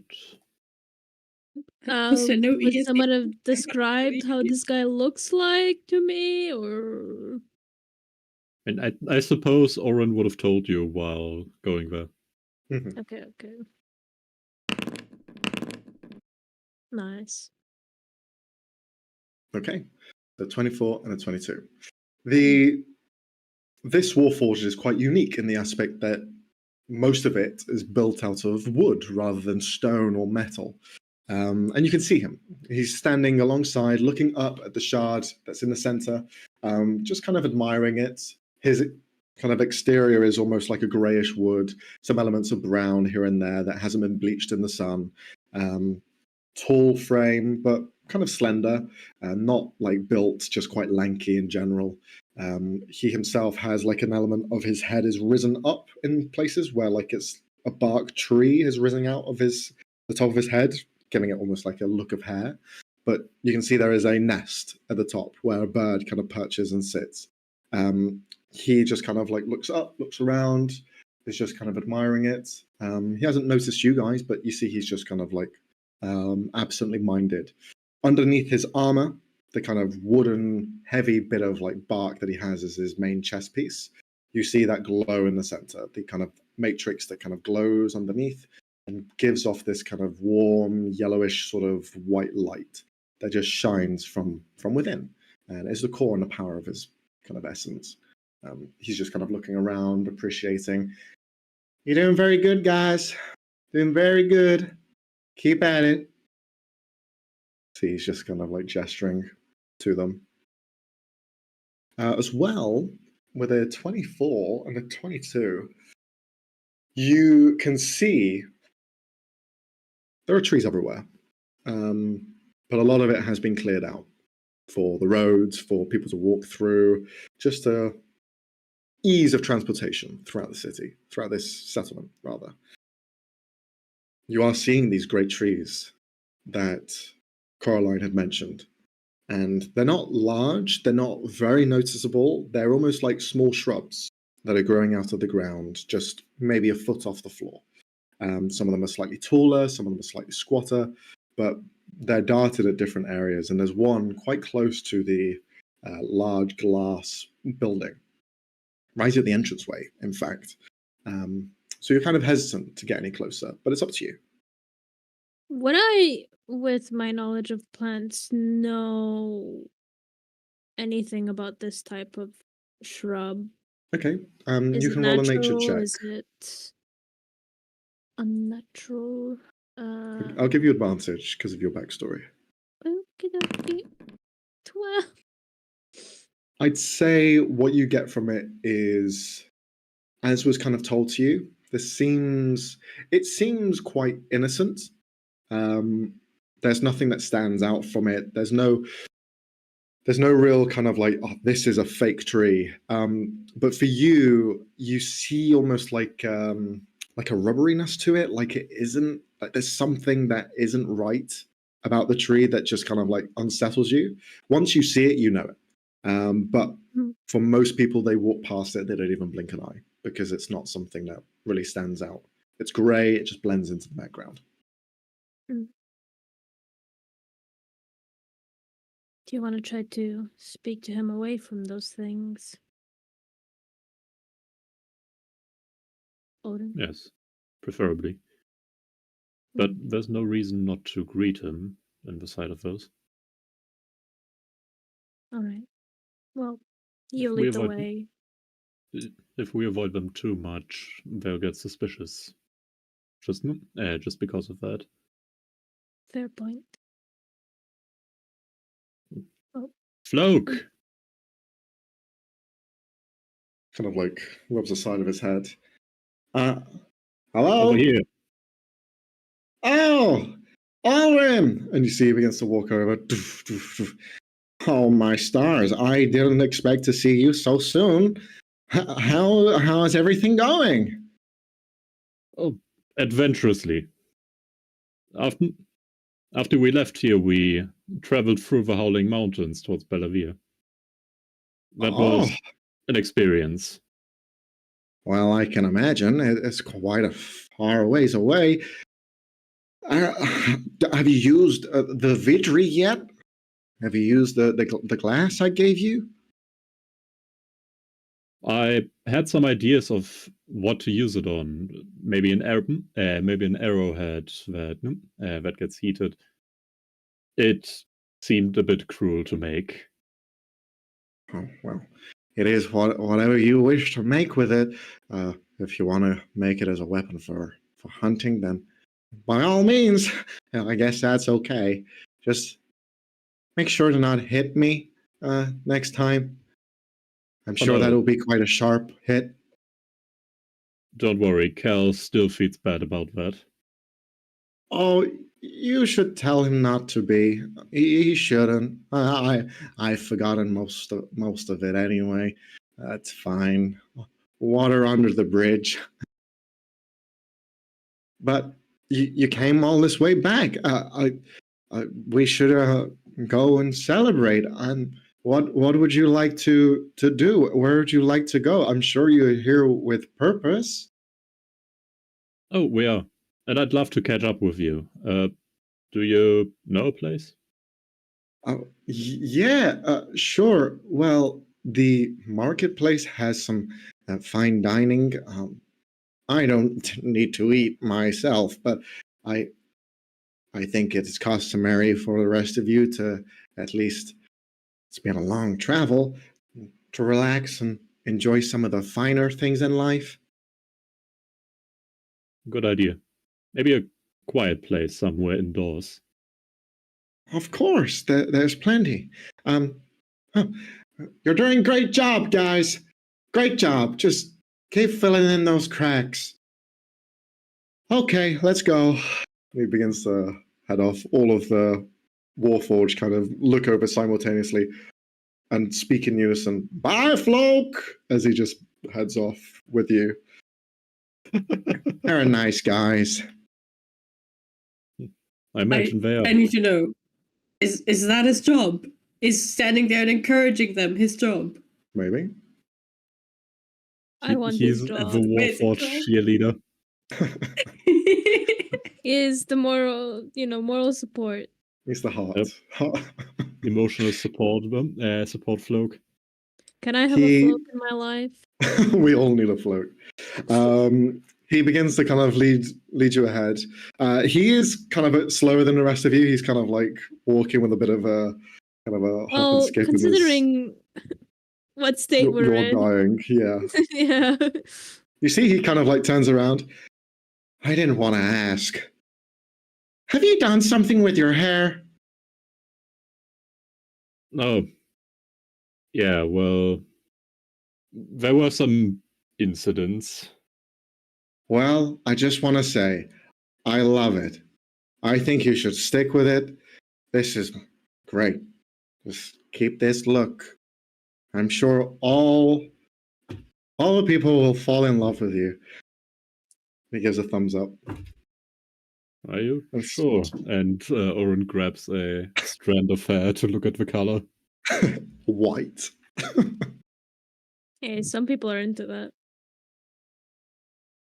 He Well- leads you to the market area, where you can see stalls, people selling goods. This is where you had found the Upon a Wish, which is no longer here. Instead, you can see that there are built up almost like shacks, small little dining spaces that have both interior and exterior seating. You see that it's about midday, lunchtime, after you guys had packed your things and kind of came into the settlement. Now you're seeing that there is a bit more activity here. There's a bit more of a crowd. People are talking, whispering, kind of just enjoying themselves, which allows you to blend in a little easier. You see Floke walks up to one of the buildings and he kind of like waves. Hi, Floke. How you doing? You okay? Yes, I'm doing great. We're hoping to have food inside, if that's okay.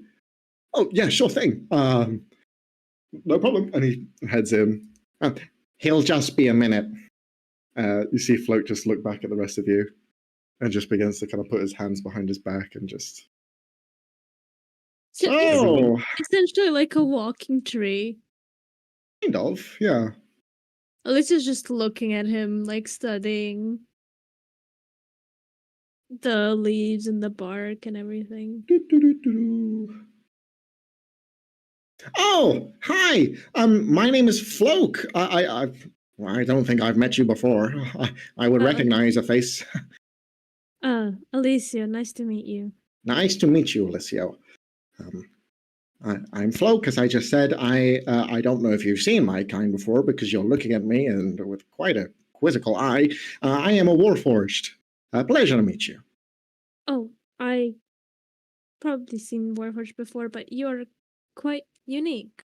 Don't take my staring as judgment. I'm just quite, I guess you could say interested.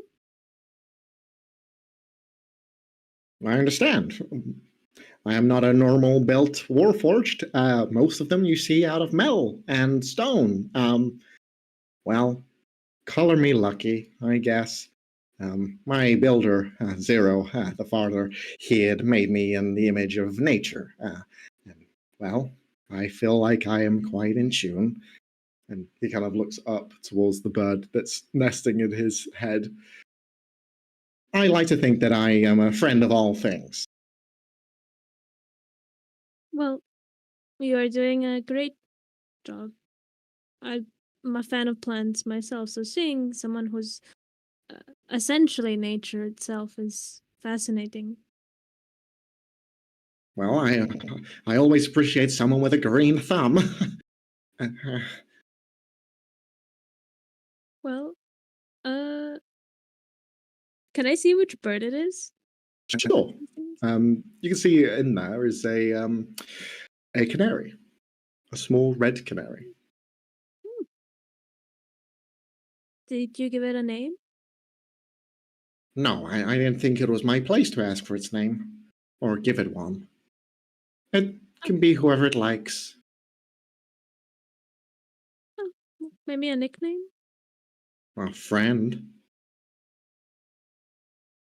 Though that could maybe get confusing, but that is very sweet. Well, I see you as my friend too, Alicio, so I guess the world is very confusing. Hmm.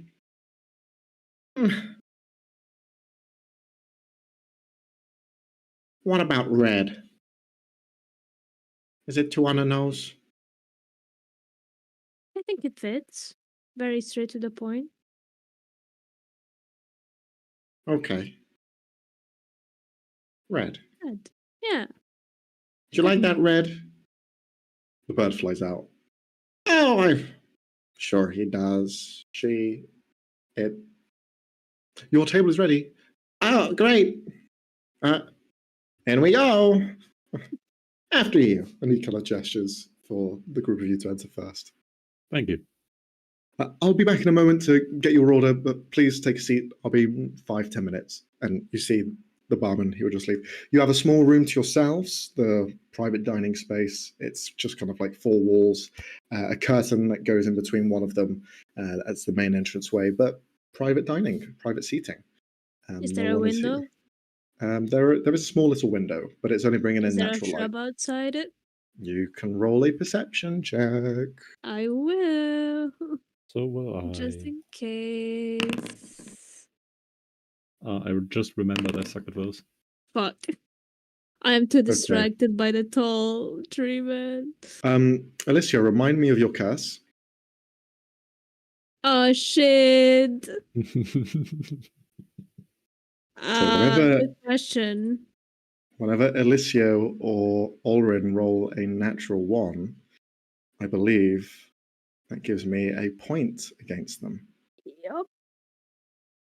Don't you have one of those reroll abilities?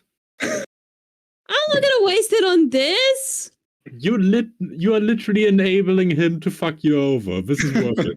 Yeah, bring it on, motherfucker. Bring it on. I'll re-roll it. Are you re-rolling it or not? No. Okay. I mean, when you decide to lower the number, I'll re-roll. Your funeral. Okay. So you look out. You don't see any. You don't see any bushes nearby, next to the building, out in the distance. I will say you probably see one that is closer to kind of like just the exterior perimeter, where it seems like a pathway comes in and out. So it's kind of keeping an eye out on who's in and out of the settlement. Did you also curse my foundry? Because it's literally breaking right now. No. What the fuck, man? Give me a second. You have the best ping out of all of us. How is that possible? I don't know. It literally is glitching the. Okay, it's fine now. I reloaded it. Holy, that was creepy as fuck. Anyway. But it feels safe.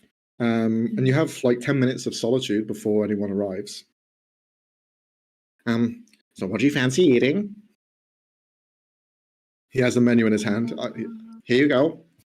I don't need it. Anything How do you vegetarian? sustain yourself? Sunlight? I don't. I don't need to eat, drink, or do anything. My matrix is the only substance I need. Interesting. Well, I do need to eat, so I'll Oh, by all have. means. Let's see, what do you have here? Alicia's just like, man, I'm so jealous of this goddamn Warforged. You begin to look through the menu. You can see that there's meat options, vegetarian options, vegan options too. There's a bit of everything here on display. Some of them not very pricey. It's all kind of average cost. So anything you want. You see he looks at it. Well, I hear a lot of people like the burger. It's pretty nice here. Well, so people tell me. Then I'll sample that. Okay. All right. Well, now we just wait. While we wait, I've noticed you were doing some repair work on the spire. Oh, yes. Well, there was a bit of an issue, but it's all fine now. The guys, they're my top team. They're putting it all together now. So hopefully it'll be all fine by 3 days or so. We're a little bit behind schedule, but we're hoping it'll be done just in time. Any idea what happened? It doesn't seem that fragile. Oh, in fact, it probably shouldn't crack at all. These things are quite strong. And there was no real rumbles or anything that, like, it wasn't like there was an earthquake or anything like that. And it wasn't like a lightning strike came down and killed everything. No, none of that. It was simply just cracked. We woke up in the morning. Unfortunately, none of us were really patrolling that night, but we came to find that it was slightly in need of repair. We contacted the other shards of glass, and none of them had an issue, so it just seems like ours was maybe due a service.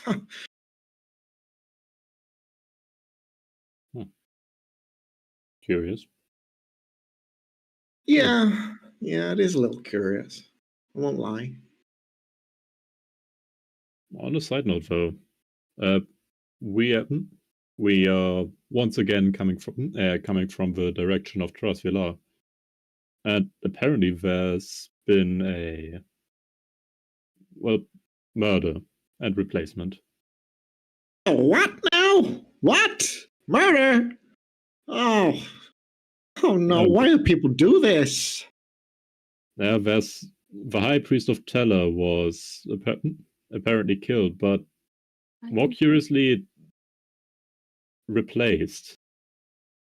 Huh. For a long time, apparently. It was Avandra, by the way. Yeah. Sorry, my bad. All good. Oh, okay. Well, Dursk, he came in here a few times. It's He did? been a while that he came by. It was a shame to hear that he was a doppelganger. Oh, wait a minute. What? When was this? I don't think even a week ago, no? Oh. Well, he was here like 5 days ago.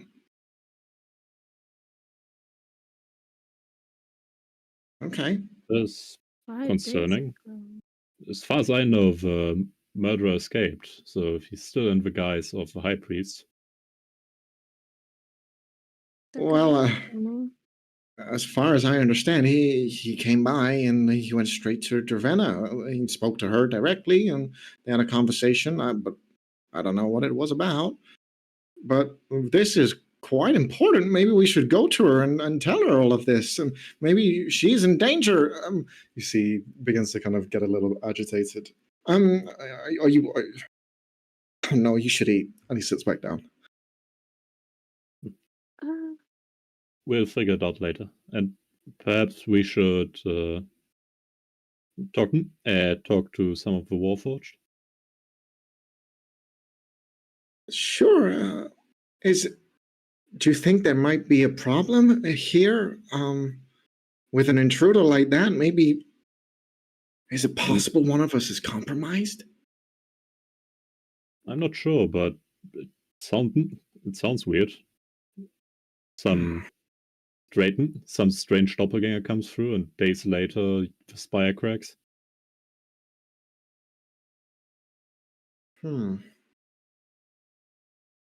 have there been any strange things happening lately? Anything out of the ordinary? Well, nothing too out of the ordinary. We all were a little bit worried with the crack in the spire.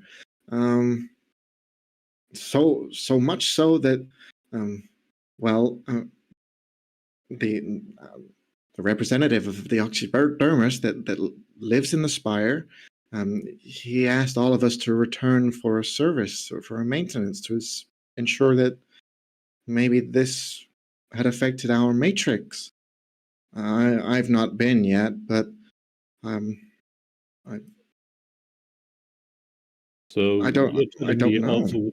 All the Warforged got recalled and had some work done on them?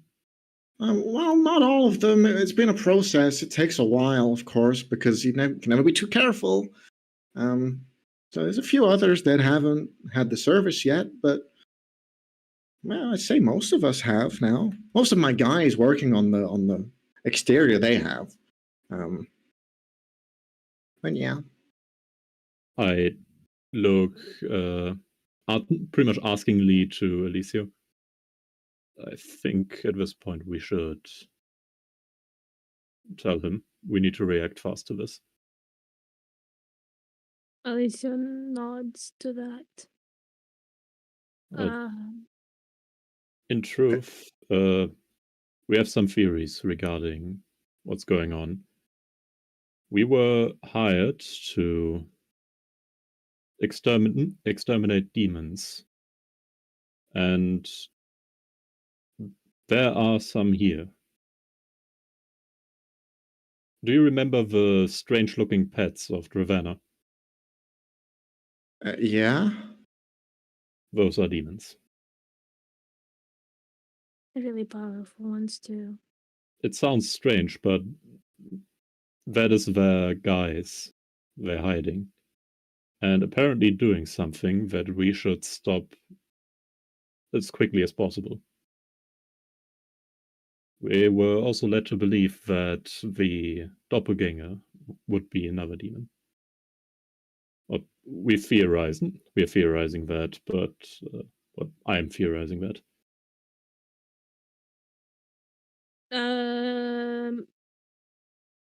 Meta question. Mm-hmm. Wasn't it told to us that the person who was impersonating the priest was not a demon, but the faceless, or does it just take remember that? You don't know what the faceless is, so it could Dang it. could be a demon, could not be.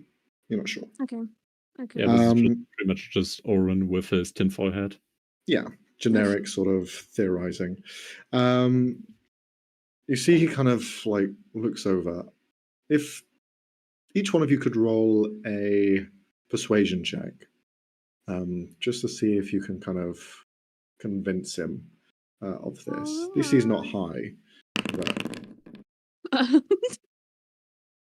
hey, look, at least it's not another nat one. Good thing I'm doing the talking. Yeah. Yep, true. As Floke begins to talk, you see he kind of puts his hand up for a moment, Hi, what can I get you in the end? As you see the barman come back in. Have you guys had a look around at the menu yet? Do you know what you're gonna have? I get that for you on the grill, quick or cut up. I think something came up. We should return later, shouldn't we? Yes. Sorry. We're just gonna head off. Some things have come up. Well, you see, he begins to kind of like stand up. But thanks anyway for reserving the place. And yeah, no problem, Floke. Okay, thanks for coming.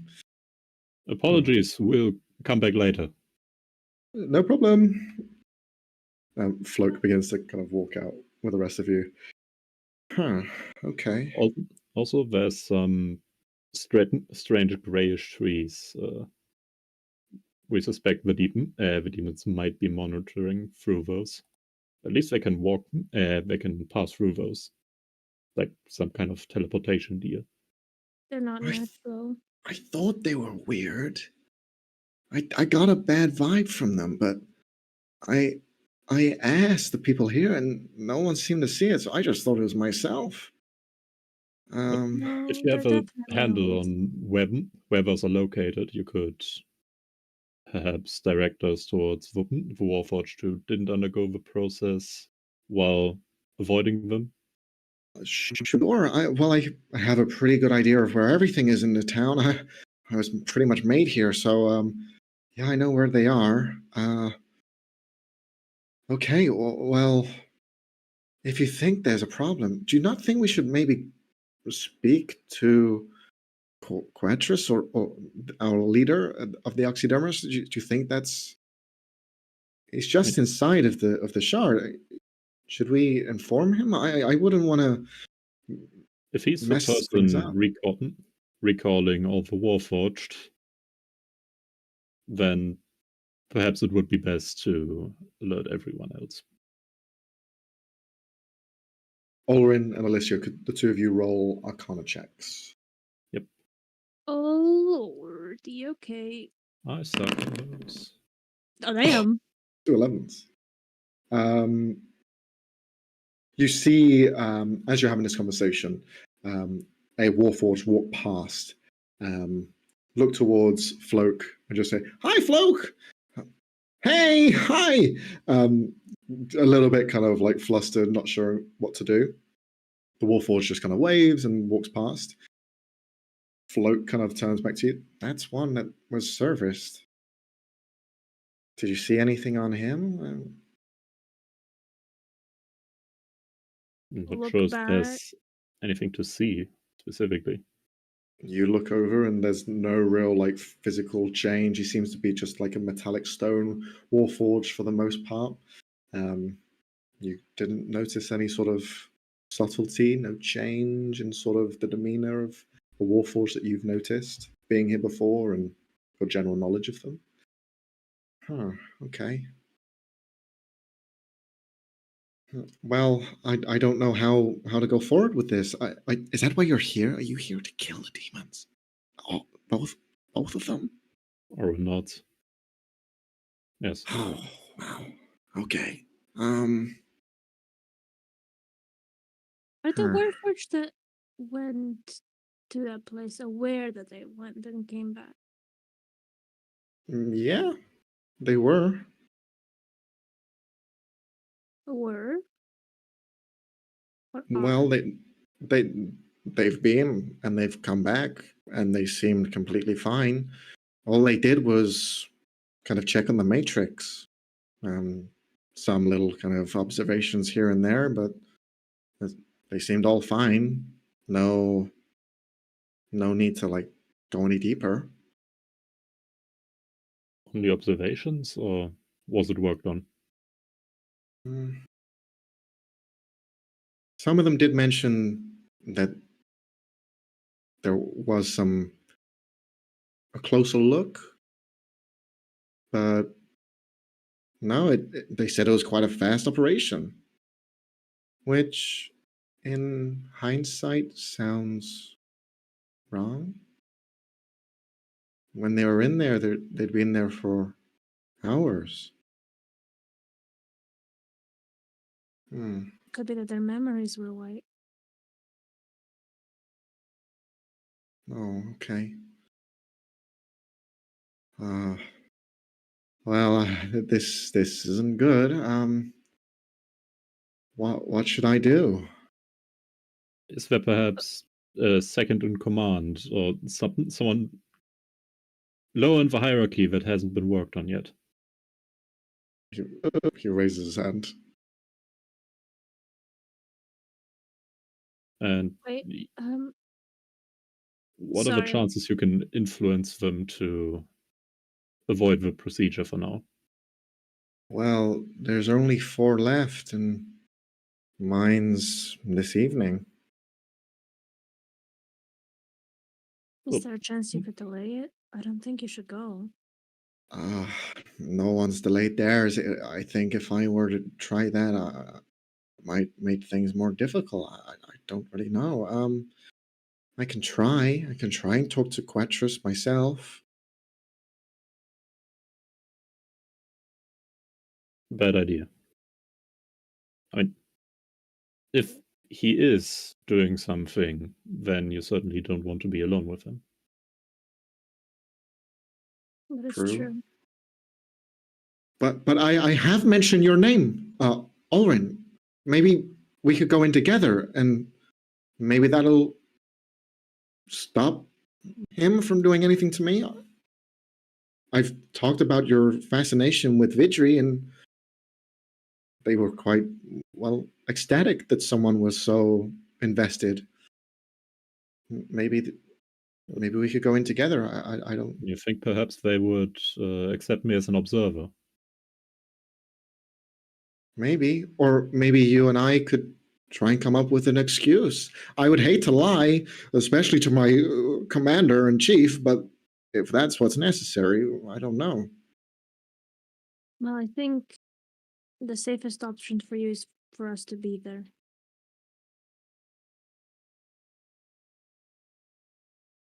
Okay, well, we can try and go in together then, and try and delay my operation. Maybe you can find something there. Perhaps. Though I can I take a think we closer can, look at the other Warforged. Though that seems like more your area, Oren. I'll do that. But do you think we should bring more people on that sort of operation? I mean, if it's just us two and Floke, I don't think we could resist if they chose to force us. Specifically, if Would they they already resist? have most of the other Warforged under their thrall, possibly.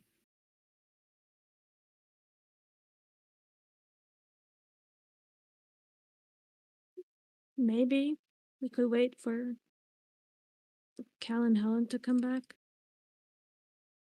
I mean, surely their conversation wouldn't take that long. Not until tonight. Still morning, no? Max. It's Noon? afternoon now. Oh, sure, okay. How late in the afternoon would you say? About 2 o'clock. Okay, we still got time. Yeah. That's why he said his is in the next kind of 4 hours or so. So it'll go into the evening. Perhaps we wait for the others, then group up and go together. Oh, I think you should tell the others. I'll take Floke and come up with an excuse to look at the other Warforged. You want me to go? You can join us, but someone has to tell the others. All right. I will go then, or maybe if I spot, do I spot Coraline anywhere? See if she's by me. Yeah, you see she's kind of like roaming around. She's quite indiscreet, but when you know to find her, you can see her. She's kind of just walking around the marketplace, twiddling her hair between her her arm, essentially, because it's so long in one large kind of bead. What's it called? Breaded? Braids? Braid. Braid. I couldn't say the word. One large braid. Braid. I don't know. I can't say words sometimes. large He's braid. gonna go towards her direction, but not like as if he's going directly to talk to her. hmm Uh, As you're kind of approaching, you see she's talking with someone in generic, and her voice has completely changed. It's no longer the same voice that you had before. She is perfectly mimicking the voice that comes out of this person. As soon as you turn up, she just kind of like pats him on the shoulder, turns around, kind of begins to walk off into your direction subtly. She'll look at you, and you hear a voice in your mind. Hi, what's up? As the voice enters, it's almost like a small, almost build-up of a wheeze, and then it kind of comes into normality. creepy as hell, but we have a problem. Right? What's the problem? Seems like a lot of the Warforged here could be compromised. Oh, Yeah. If you could deliver a message to Helen and Cal to meet us before night, to try to stop at least one of them from being tampered with. what does this mean for Team 2? Are they just staying by? Who's Team 2? The guys at the There's so camp. many. Oh, okay. Is it better if we meet no. up and plan, or? We have time. We could. But I don't know if we'll get spotted leaving in and out of the city. Town. Whatever. Settlement. All right, well, I'll go and find them now. So how do you do that with your voice? I can teach you if you like. Sure.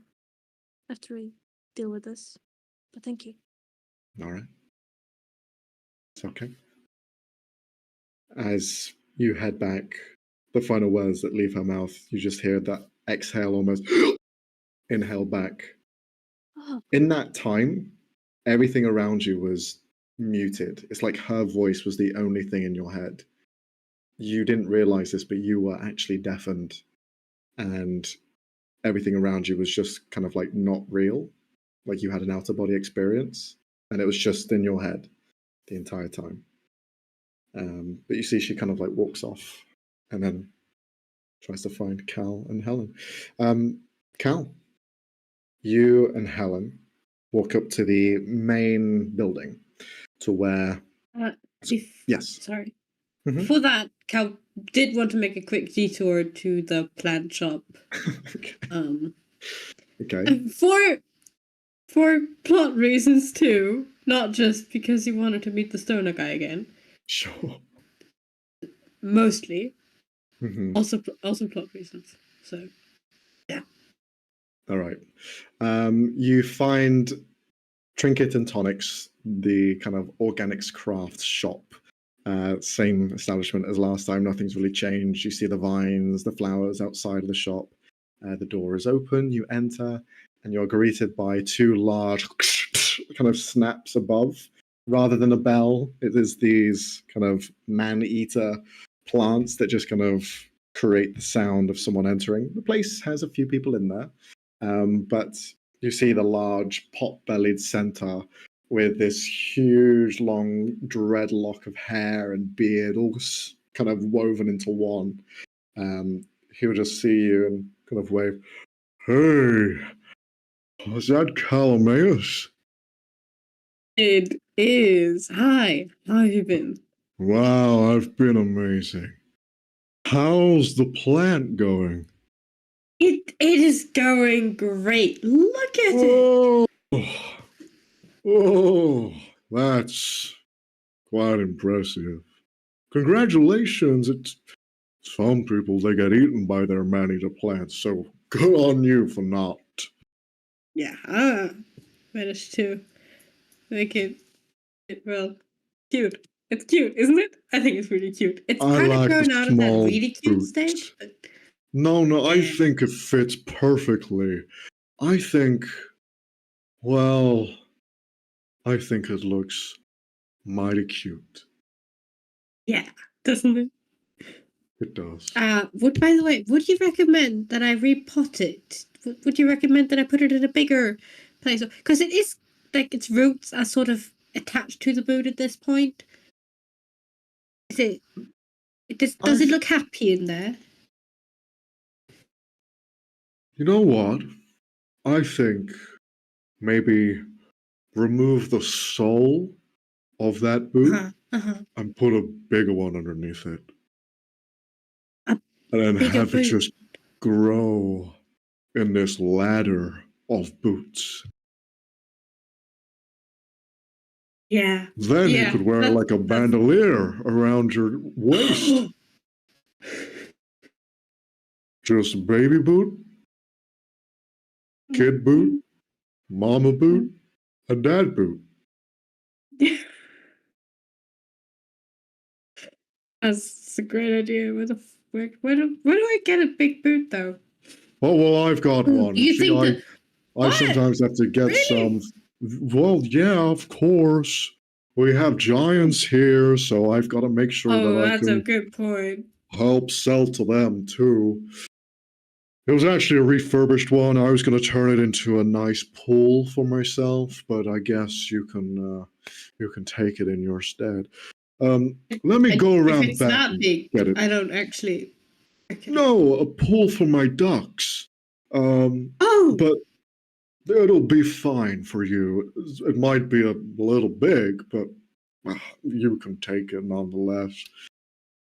He heads to the back. Please follow me. As he kind of like trots, he gestures to the rest of the people in the shop. Please take whatever you like. I'm gonna go and get a boot.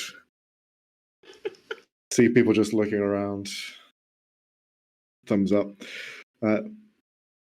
Hop on. You can jump on my back if you like. That is very cool. I would love that. Yes. Why not? He's going to jump on. Yeah.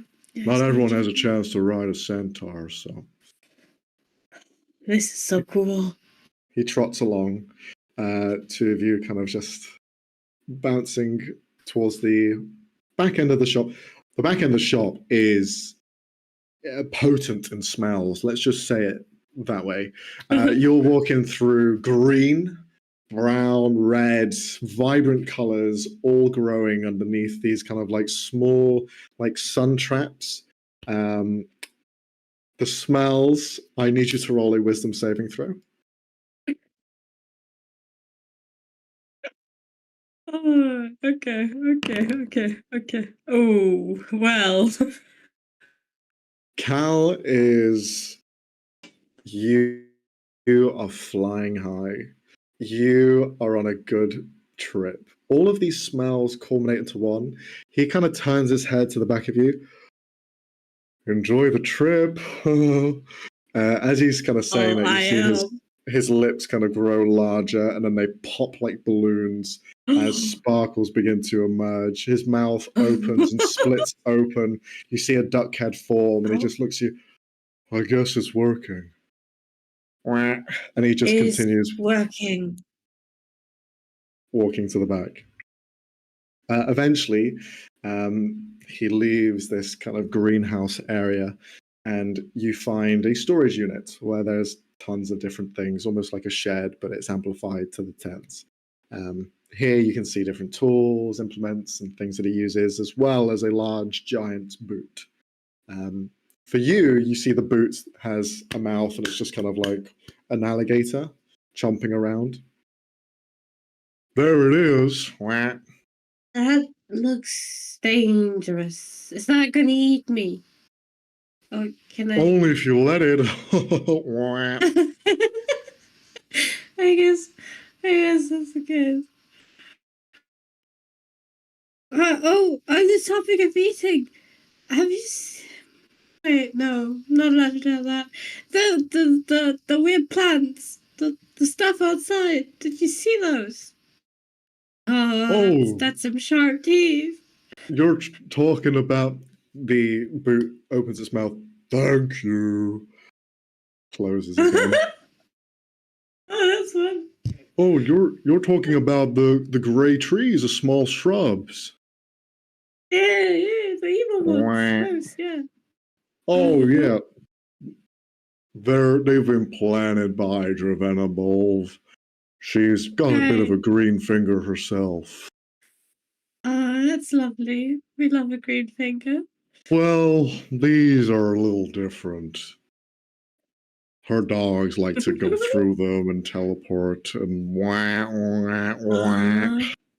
Wait, her dogs can teleport? That's insane. Wait, I know, right? It's crazy. When I saw it happen, I was like, oh, I don't think that's supposed to happen.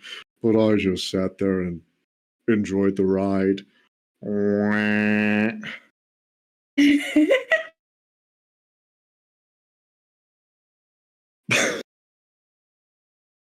Leonie's frozen. Oh, we lost her again. Oh, great. Good stuff. Cal's the one guy who would have found drugs on this mission.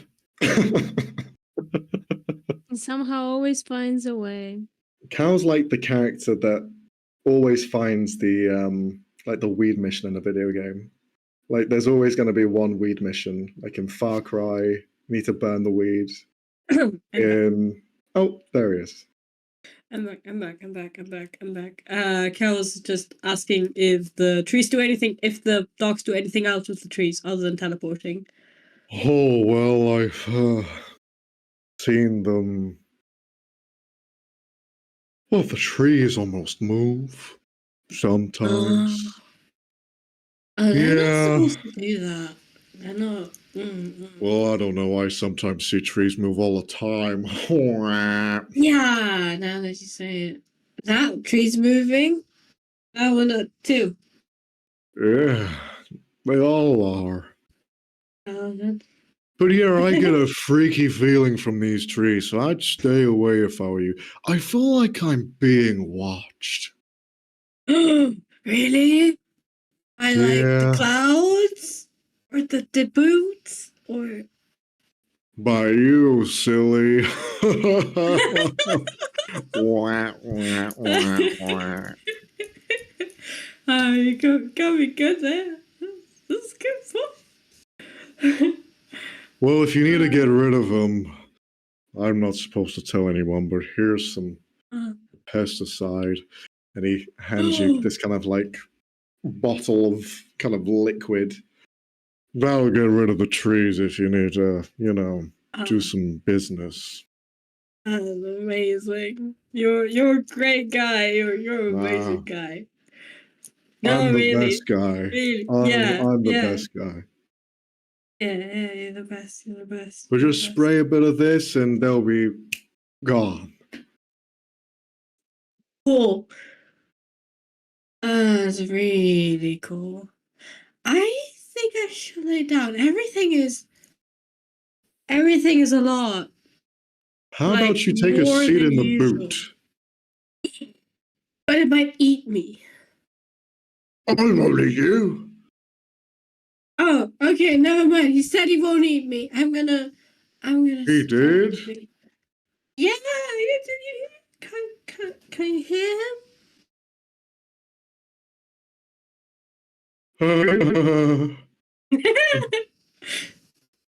So, yeah, Carol's sitting in the boot. Okay. You sit in the boots. You try and relax to try and compose yourself. Roll a Constitution saving throw.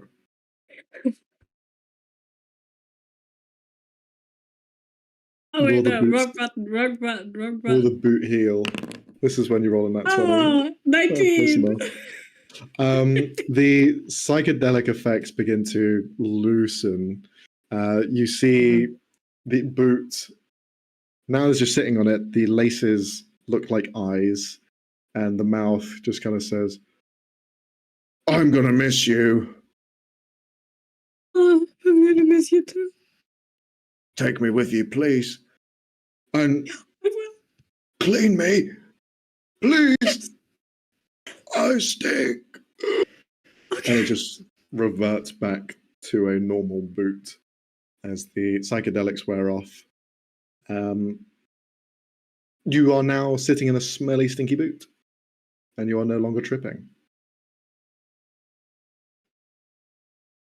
Oh, that was some good stuff. Would you What like was some that? to go? Yeah. But how much is it? Well, it's going to be 5 gold for each one. I'll take one. I'll give you 2. And Yeah, he, no, and he heads thank back. you. We He- need an intervention. No, I have information. I have pesticides. I have a way to get rid of these fuckers. I think this was successful, and I have drugs.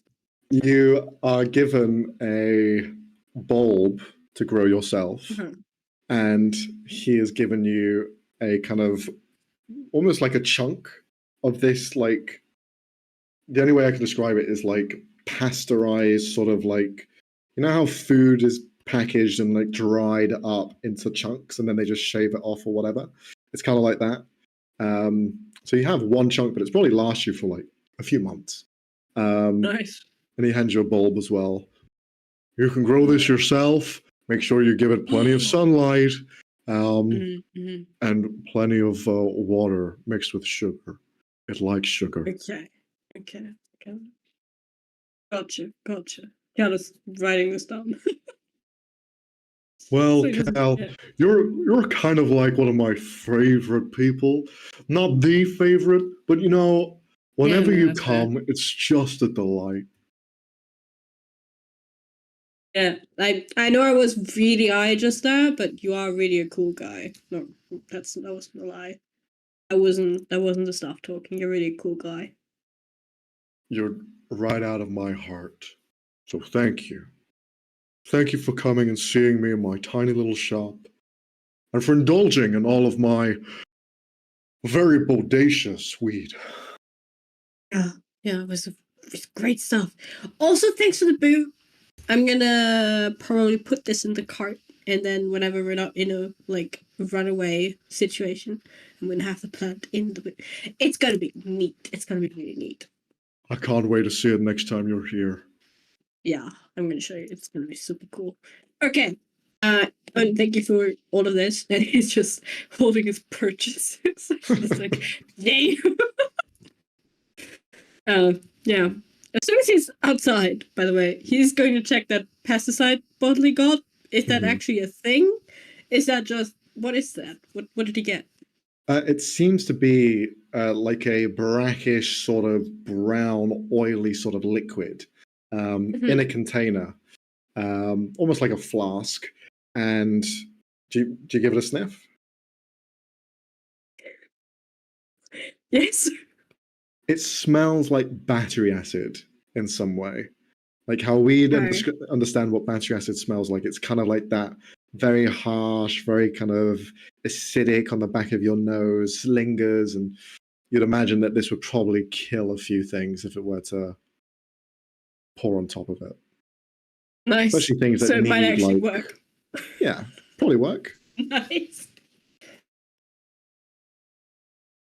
Okay. You then head over towards the main building, your main task that you are here to do.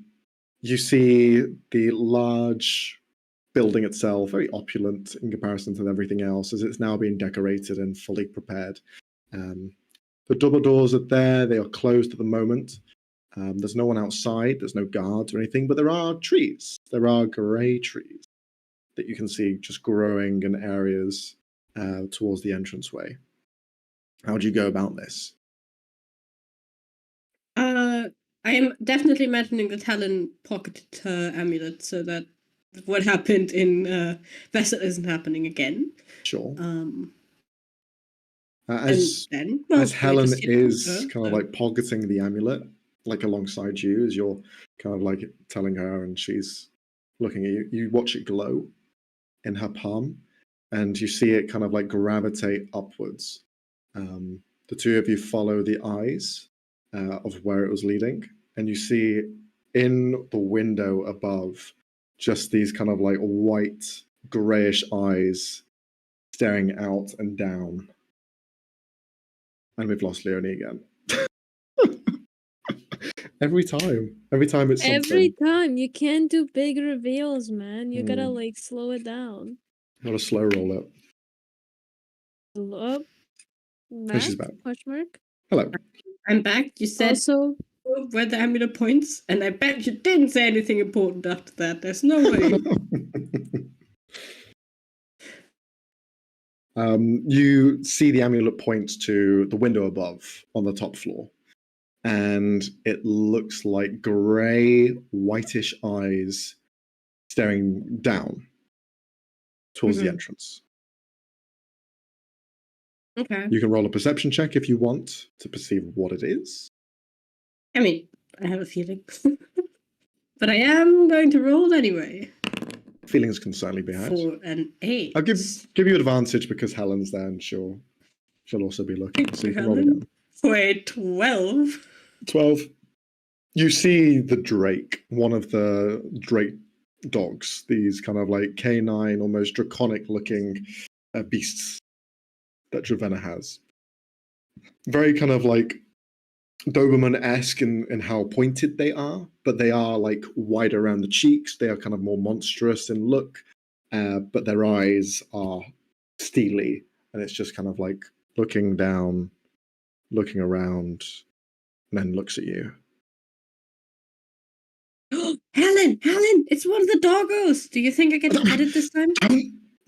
No, I want to pet it this time! Do you think I get to pet it this time? You can try. Nice. Yeah, What'd you do? You head in? Okay. You walk up to the front door. We're here to official business. We want to talk. You open the door, it creaks in as you begin to stare around. You can see the bottom floor is almost like a living area. For the most part, it seems to be empty. There's no one here. But as the door is opening, you can see at the top of the stairs the silhouette of a woman just kind of like looking down, kind of curiously. And so they have returned.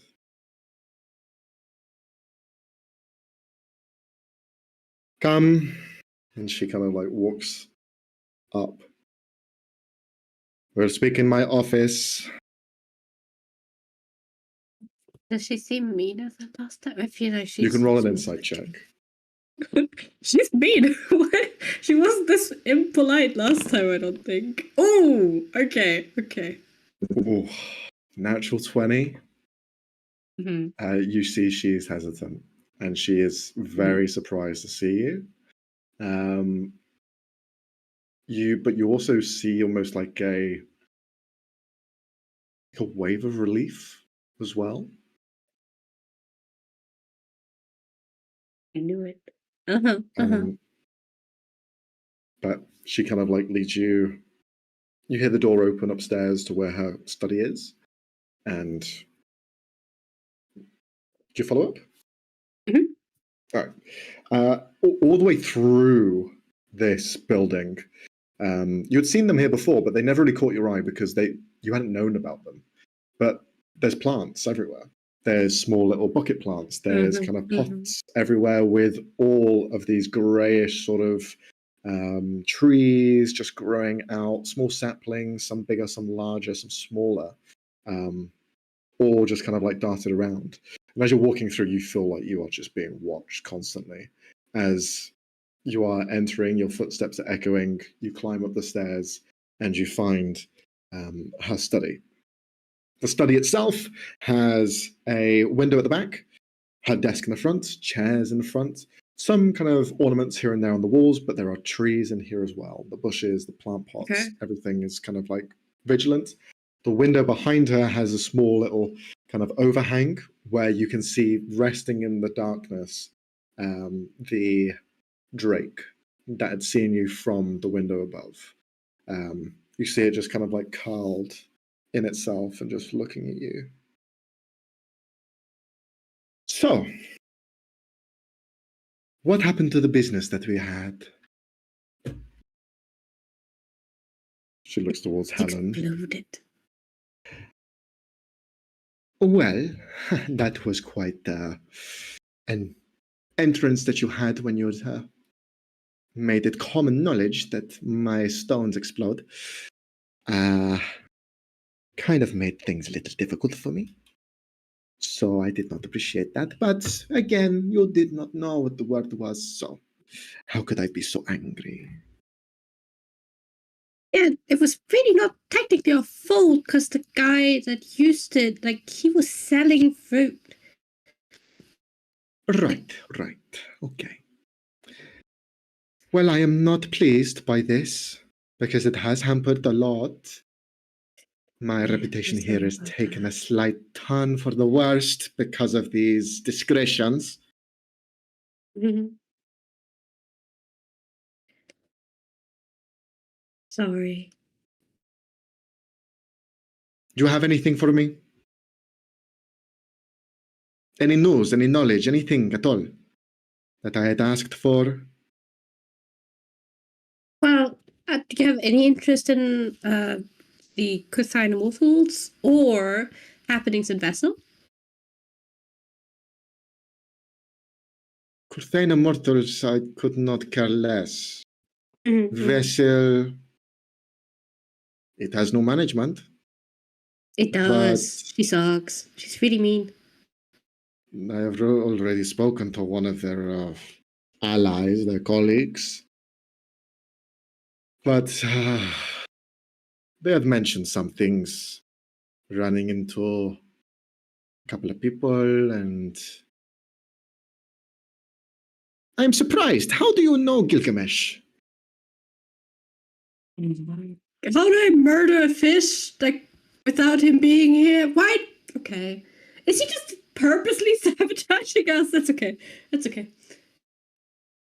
He was there while we were there, and then Maeve was...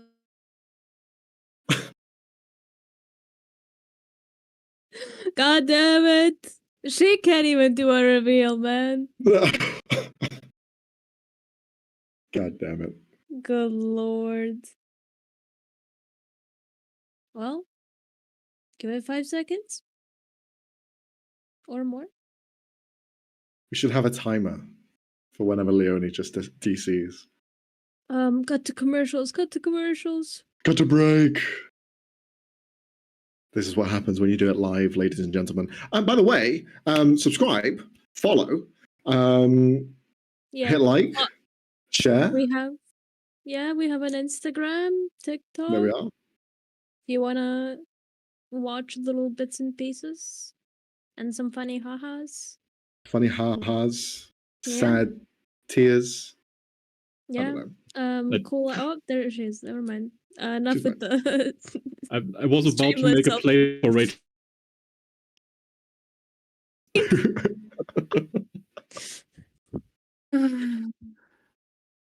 Are you with us, Leonie? Hello, Leonie. Welcome Uh, back. I am with you. I hate my Wi-Fi. It's okay, man. Just a couple more months. Continue. Okay. Where the fuck was I?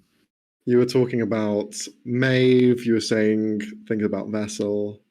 Yeah, they're all scary there. I think that's what I wanted to end with. Okay. Did you at least mention my name? I had asked that you share the knowledge of Drevenabulv and that I was starting this settlement and I was looking for allies. Nothing. Not even a single word. We were a bit preoccupied with not getting murdered. Okay. I cannot stress enough how scary they were.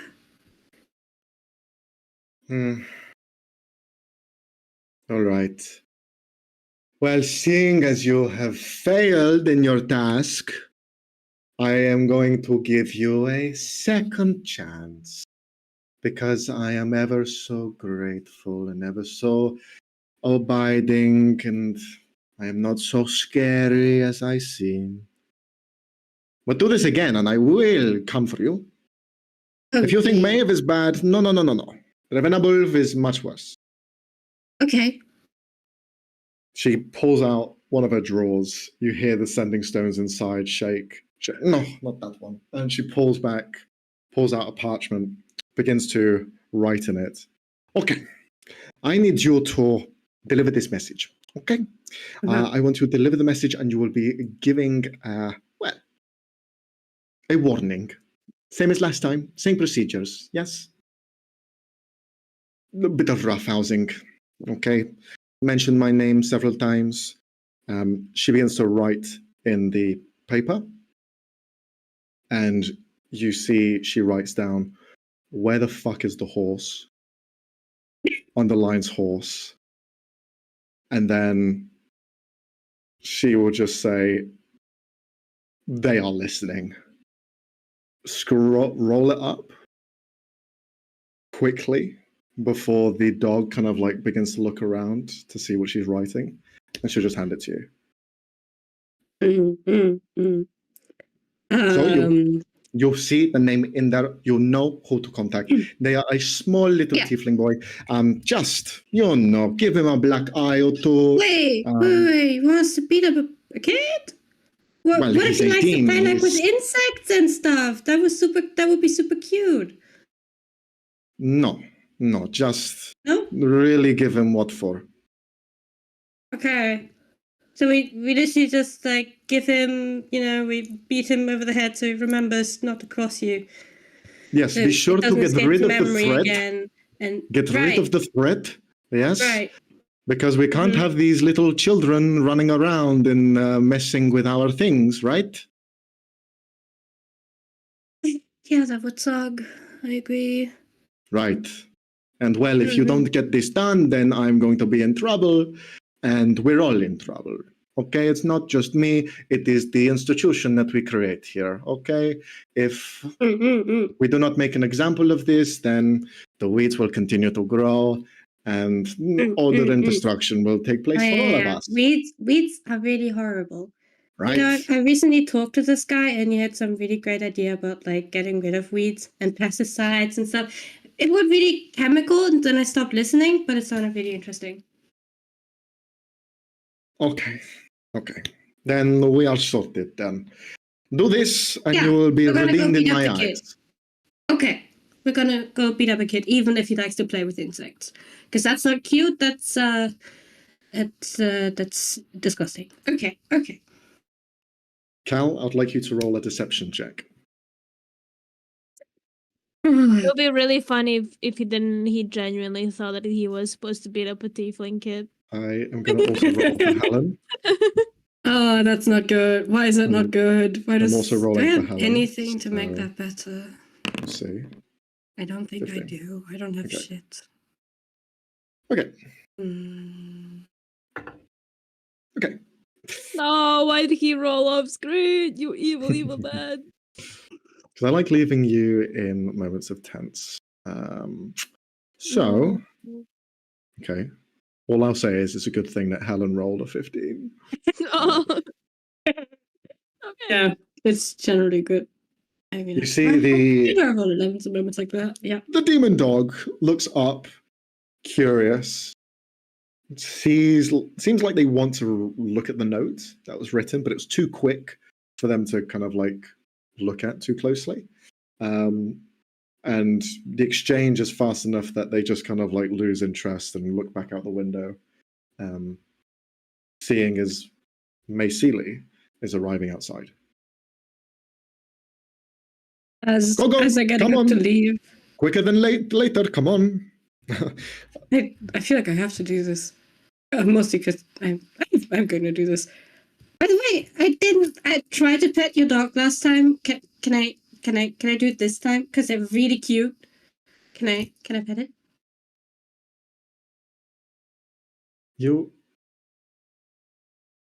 She kind of like looks a bit dumbfounded, looks at the letter in your hand, looks back at you, looks back at the letter, looks back at you, looks back at the letter, looks back at you.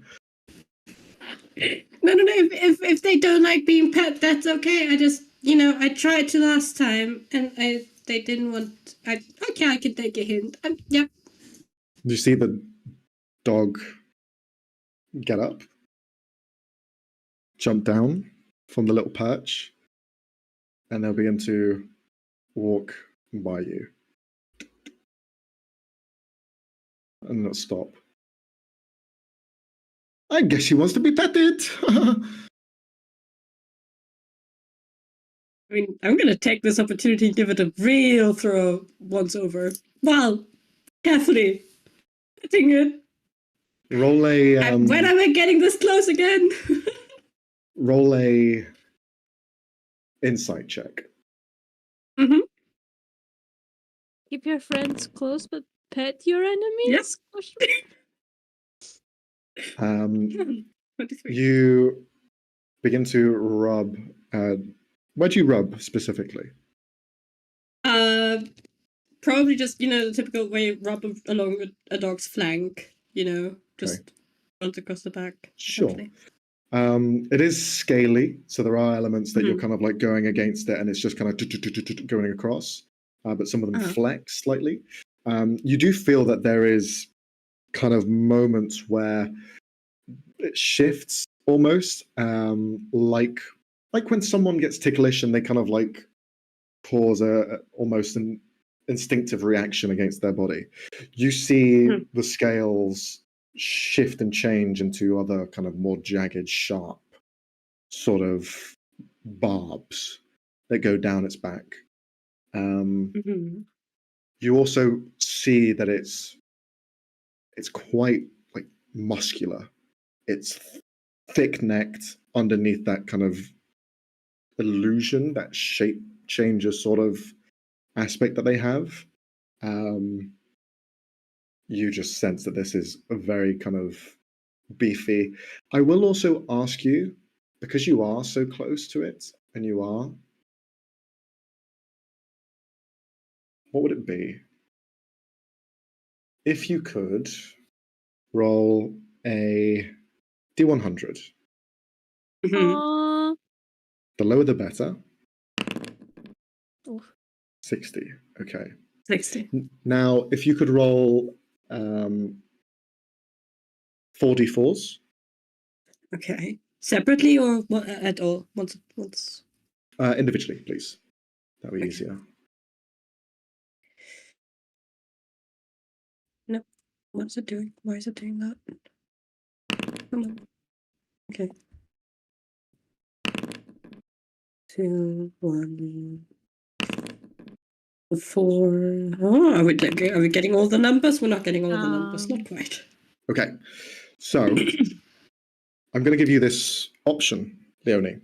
Mhm. You can learn 2 things. You can learn 2 things from a set list. You can learn any damage resistance they may have, condition immunity they may have, or damage vulnerability they have. Now, depending on what you choose, they may not have one. But from what you choose, you can choose one of each, or you can choose 2 of one. So you can either choose to learn 2 vulnerabilities, 2 resistance, 2 condition immunities, or you can choose to learn one of 2 different types. I would like to know 1 vulnerability and 1 resistance. Okay. Resistance. Roll a d6. Okay. Do they have 6 resistance? They have 6! Holy shit. Okay, 4. Cold. Okay. Resistant to cold damage. Vulnerability. Psychic. Ooh. Okay, interesting. I did say 3. okay. I did say 3 earlier. So you get to choose condition immunity as well. So if you could, from the condition immunities, roll a d6 again. Oof. 6. Another 4. Paralyzed. Okay. That was immune, right? Condition immunity is paralyzed, yes. Okay. A resistance they have is cold, and a vulnerability they have is psychic. Psychic. Gotcha. Mm. Okay. You pets, they kind of like move off, and you see they kind of like disappear as they go out of the door and then begin to head down. But you know that they're always watching through the trees. So Yeah. that is still to be considering. Yeah. And then he's just gonna go, all right, off to beat up a tiefling. Bye-bye. Okay. You head out. You see Mayseely / Caroline downstairs. She just looks over. I think the others, they want to discuss maybe going into the main building in the center.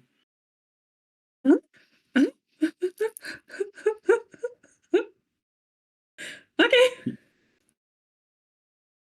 You seem a little shaken. I touched it. Let's talk. Okay. I touched the dog. She will just kind of escort you to where both Alicia and Ulrin are, and the group reunites once again, ready looking at the shard in the center of the settlement as their next focal point. We're going to end the session in a bit, but I will ask you guys what is your plan? Are you deciding to go in, or are you going to do something else now? I think we need to discuss what we're gonna do. Okay, if you want to have a quick discussion, it's up to you.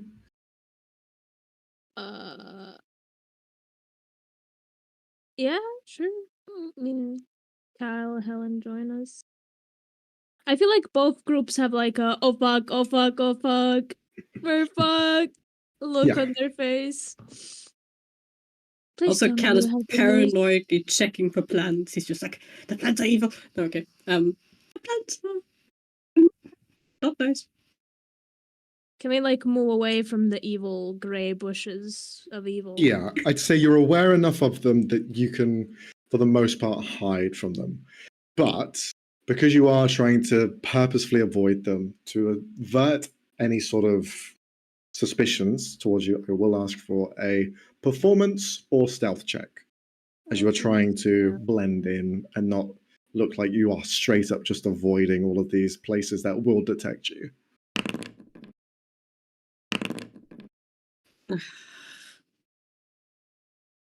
You know, I was considering going with the Jesus stealth Christ, one. guys, what the fuck? And then I'll roll for Helen as well. Should have picked. Who was the 8 for? That was for Caroline. Oh, what the fuck, guys? Get your act Oh together. boy. Okay. I think we're best writing rather than talking. Okay. No. Not that. You find a place that is away from any sort of bushes, and you try and begin to discuss what your plans are. Caroline, can you do that thing again, or is it just 1-1? I can if you want. Just in case. All right. You see, she kind of like looks around at everyone for a moment. Her eyes go cloudy white, and each one of you hear this like airlock popping sound as it kind of like enters your mind. You are now deafened. You cannot hear anything around you, but you can now all talk to each other in this kind of mind space. Please tell me you have good news. Please tell me you have good news. Well, I have lots of stuff that I figured out from 2 conversations. So yeah, what Caroline already was suspicious of, they can teleport through the plants. The plants aren't stuck where they are. Someone swore they moved. They can listen through the plants, probably, and they can see through the plants. So yeah, the plants are spying on us. The lady, gave us the horse definitely with intent. She knew exactly what she was doing. She's hoping we take care of this little problem for her. She's very much hoping for it. She thinks we will all die if we don't. I don't think the dogs are suspicious of us yet. So that's good, right? Also What the one horse? that was Oh no, we mentioned the horse. The horse that was cursed. The way he wasn't a Maybe. horse. Okay, so the guy, you'll meet him. No, You'll meet him. next time. You'll meet him. For He's now nice. is a lot of the Mm. Warforged might be compromised or are Oh. Okay. Not That's good. not that's not okay. It's not good. No, not good. Not good. Very not good. There's barely 4 left that didn't go through the procedure, and their leader is probably on the demon side. Also, the doppelganger person who was impersonating the high priest was here 5 days ago. Oh. Like Wait, the Max, forward does that regular. line up with the timeline we have, or would that be after the murder? From what we know. Well, you guys were in Trasvalar about a day ago, and you heard that the murder happened about a week ago. So It doesn't were- not line up. it doesn't line up, but you. So when you say the murder, they were found out. They weren't Yeah. killed. They were found out that they were impersonating. The death happened seemed like years ago. Yeah. So this person is still impersonating this high priest, Okay. using whatever influence they have in settlements that didn't know that they were found out yet, perhaps, or with They other should probably intentions. issue like a global warning about this person if it's a well-known fact by now that they're a doppelganger of sorts. Mm-hmm. Well, maybe we should just mention it everywhere we go, just to be safe. Alright. Yeah. So how do we So- deal with this? We need to stop. Well, the probably only other warhorse that's on our side from getting his mind wiped. Mm-hmm. We were thinking of going in there while the procedure is happening, so maybe the chances of the guy doing anything suspicious while we are there could be lower, could at least delay. Think it's a good idea? Do you think we should invite the others? Well, a too large group might draw attention. I'm not even sure they won't question 4 of us. 5 of us. That's a lot of people. I have Oh. another separate idea for that part of the mission. Mhm. Perhaps if we, while we visit, find out how they're controlling the Warforged or the command structure, then we might be able to get the Warforged away from the demons. Perhaps the leader of the Warforged is the one giving commands. So we That could doesn't necessarily mean allow- that anybody else can. Hmm. All right. Mm. They Yeah, seem sounds to smart. say the same thing at the same time, all of them, in the same tone of voice. Perhaps they're being controlled by just one person. Well, And if that's that scary. person is their leader, well, taking him out would mean the rest of them are compromised. And they're at least won't be controlled by him. Well, Yay. if it is him that's controlling them, it could be somebody else. So we go in, the 4 of us, and with Floke, and then we try and stop that. Sure. And one of us Okay. should keep an eye out on anyone who looks like they're controlling them. All right. Okay. Just for safety, Caroline, could you notify the others at the camp of what's going on? If there's any way to do so. I can, but you do have the sending stone. Oh, right. Oh, saving it for emergency. Well, does this only work once a day, or how does it work? It works once a day. It's mainly a false safe sort of scenario, but Yeah. I can try and reach out to them. It just mean I'll be a bit more spent. I was Mm. thinking you physically go there, but I could. If you we don't still need have me anymore. time. Well, we have a couple of hours. Okay, I can go in. Stay You safe. guys. Well, this Oh, connection Helen will and me are leave. supposed to go meet up a kid. What? No, not actually. But we should probably pretend to be looking for one. So Helen and me should probably be wandering around town, just to keep up appearances. Right. Okay. What happened? Oh yeah, so she was all, "Oh, you're back. You caused me issues. Now you have to do another job for me because you suck." And then she wrote down on a piece of paper that was supposed to help. Well, no, technically she just asked where the horse was, but that's kind of a that giveaway. What did she write down? Let me see. Yeah.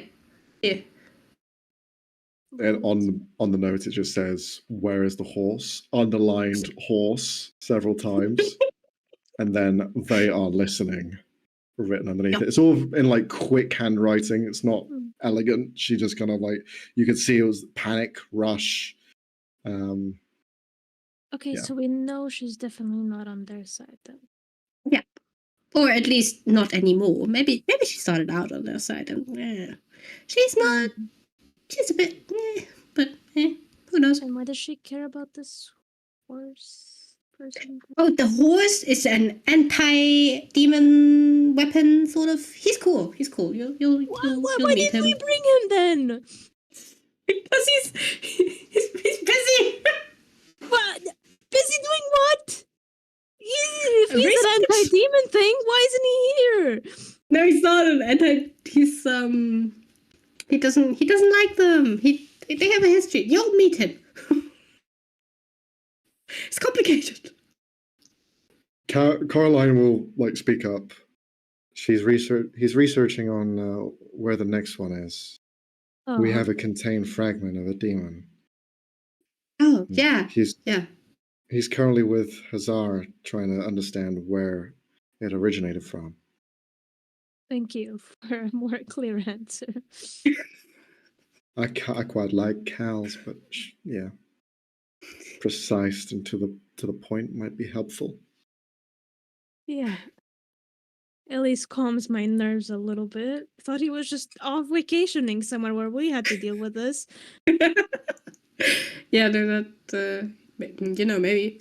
Oh, and I tried. I'm not sure if she got it, but I tried to tell her that we know he's not a horse, and that we know the plants are evil, and yeah, that we're trying to take care of it. All right. I'm not sure she got all that though.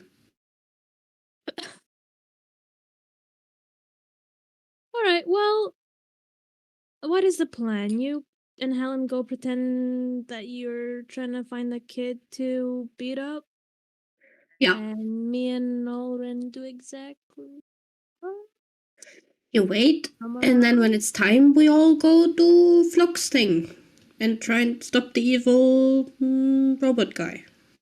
I was still going to try and check the matrices of the Warforged that underwent the procedure. All right. We could do that.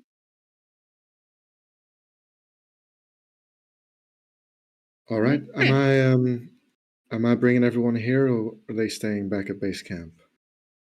Let them stay for now. We'll call for backup if we need it. All right. Could I ask Orin, I'll ask all of you to roll a perception check at disadvantage.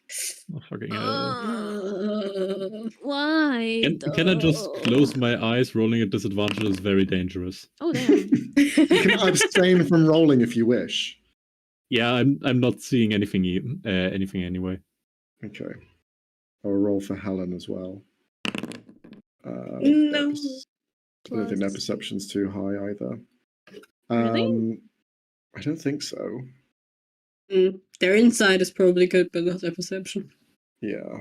Let's I mean, let's it's see. still wisdom though. So No, it's +1. shit. Blood Hunters are intelligence based. Ah, And I'll roll for Coraline as well. Also disadvantage. Yeah. By the way, Oh, it won't count, What but do I I just see want to most? roll to see whether I get What the you net one. missed out on. Yeah, sure. It's fine. Oh! No, God fucking damn it! Like the one time it doesn't count, I roll well on perception. Yeah, yeah. That's literally a 19 and a 16, I swear to Yeah. God. Through all of this, in this kind of deafened state that you're in, talking to each other through your minds, Eliseo, you spot something in the corner of your eye, which is down next to one of the trees. You hadn't seen them arrive, you haven't seen them approach or anything, but you see one of these drakes, one of these kind of draconic dogs, just kind of like standing there looking around. With your 15, you notice them. They seem to react to something as if they like shift their head to a certain way, but there's nothing there that you can see.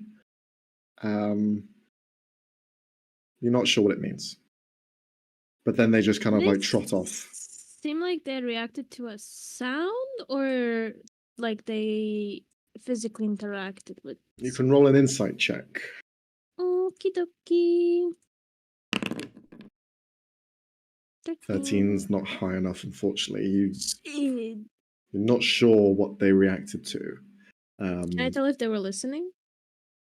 Okay. They seemed far enough away that, and they weren't looking at your group specifically. Okay.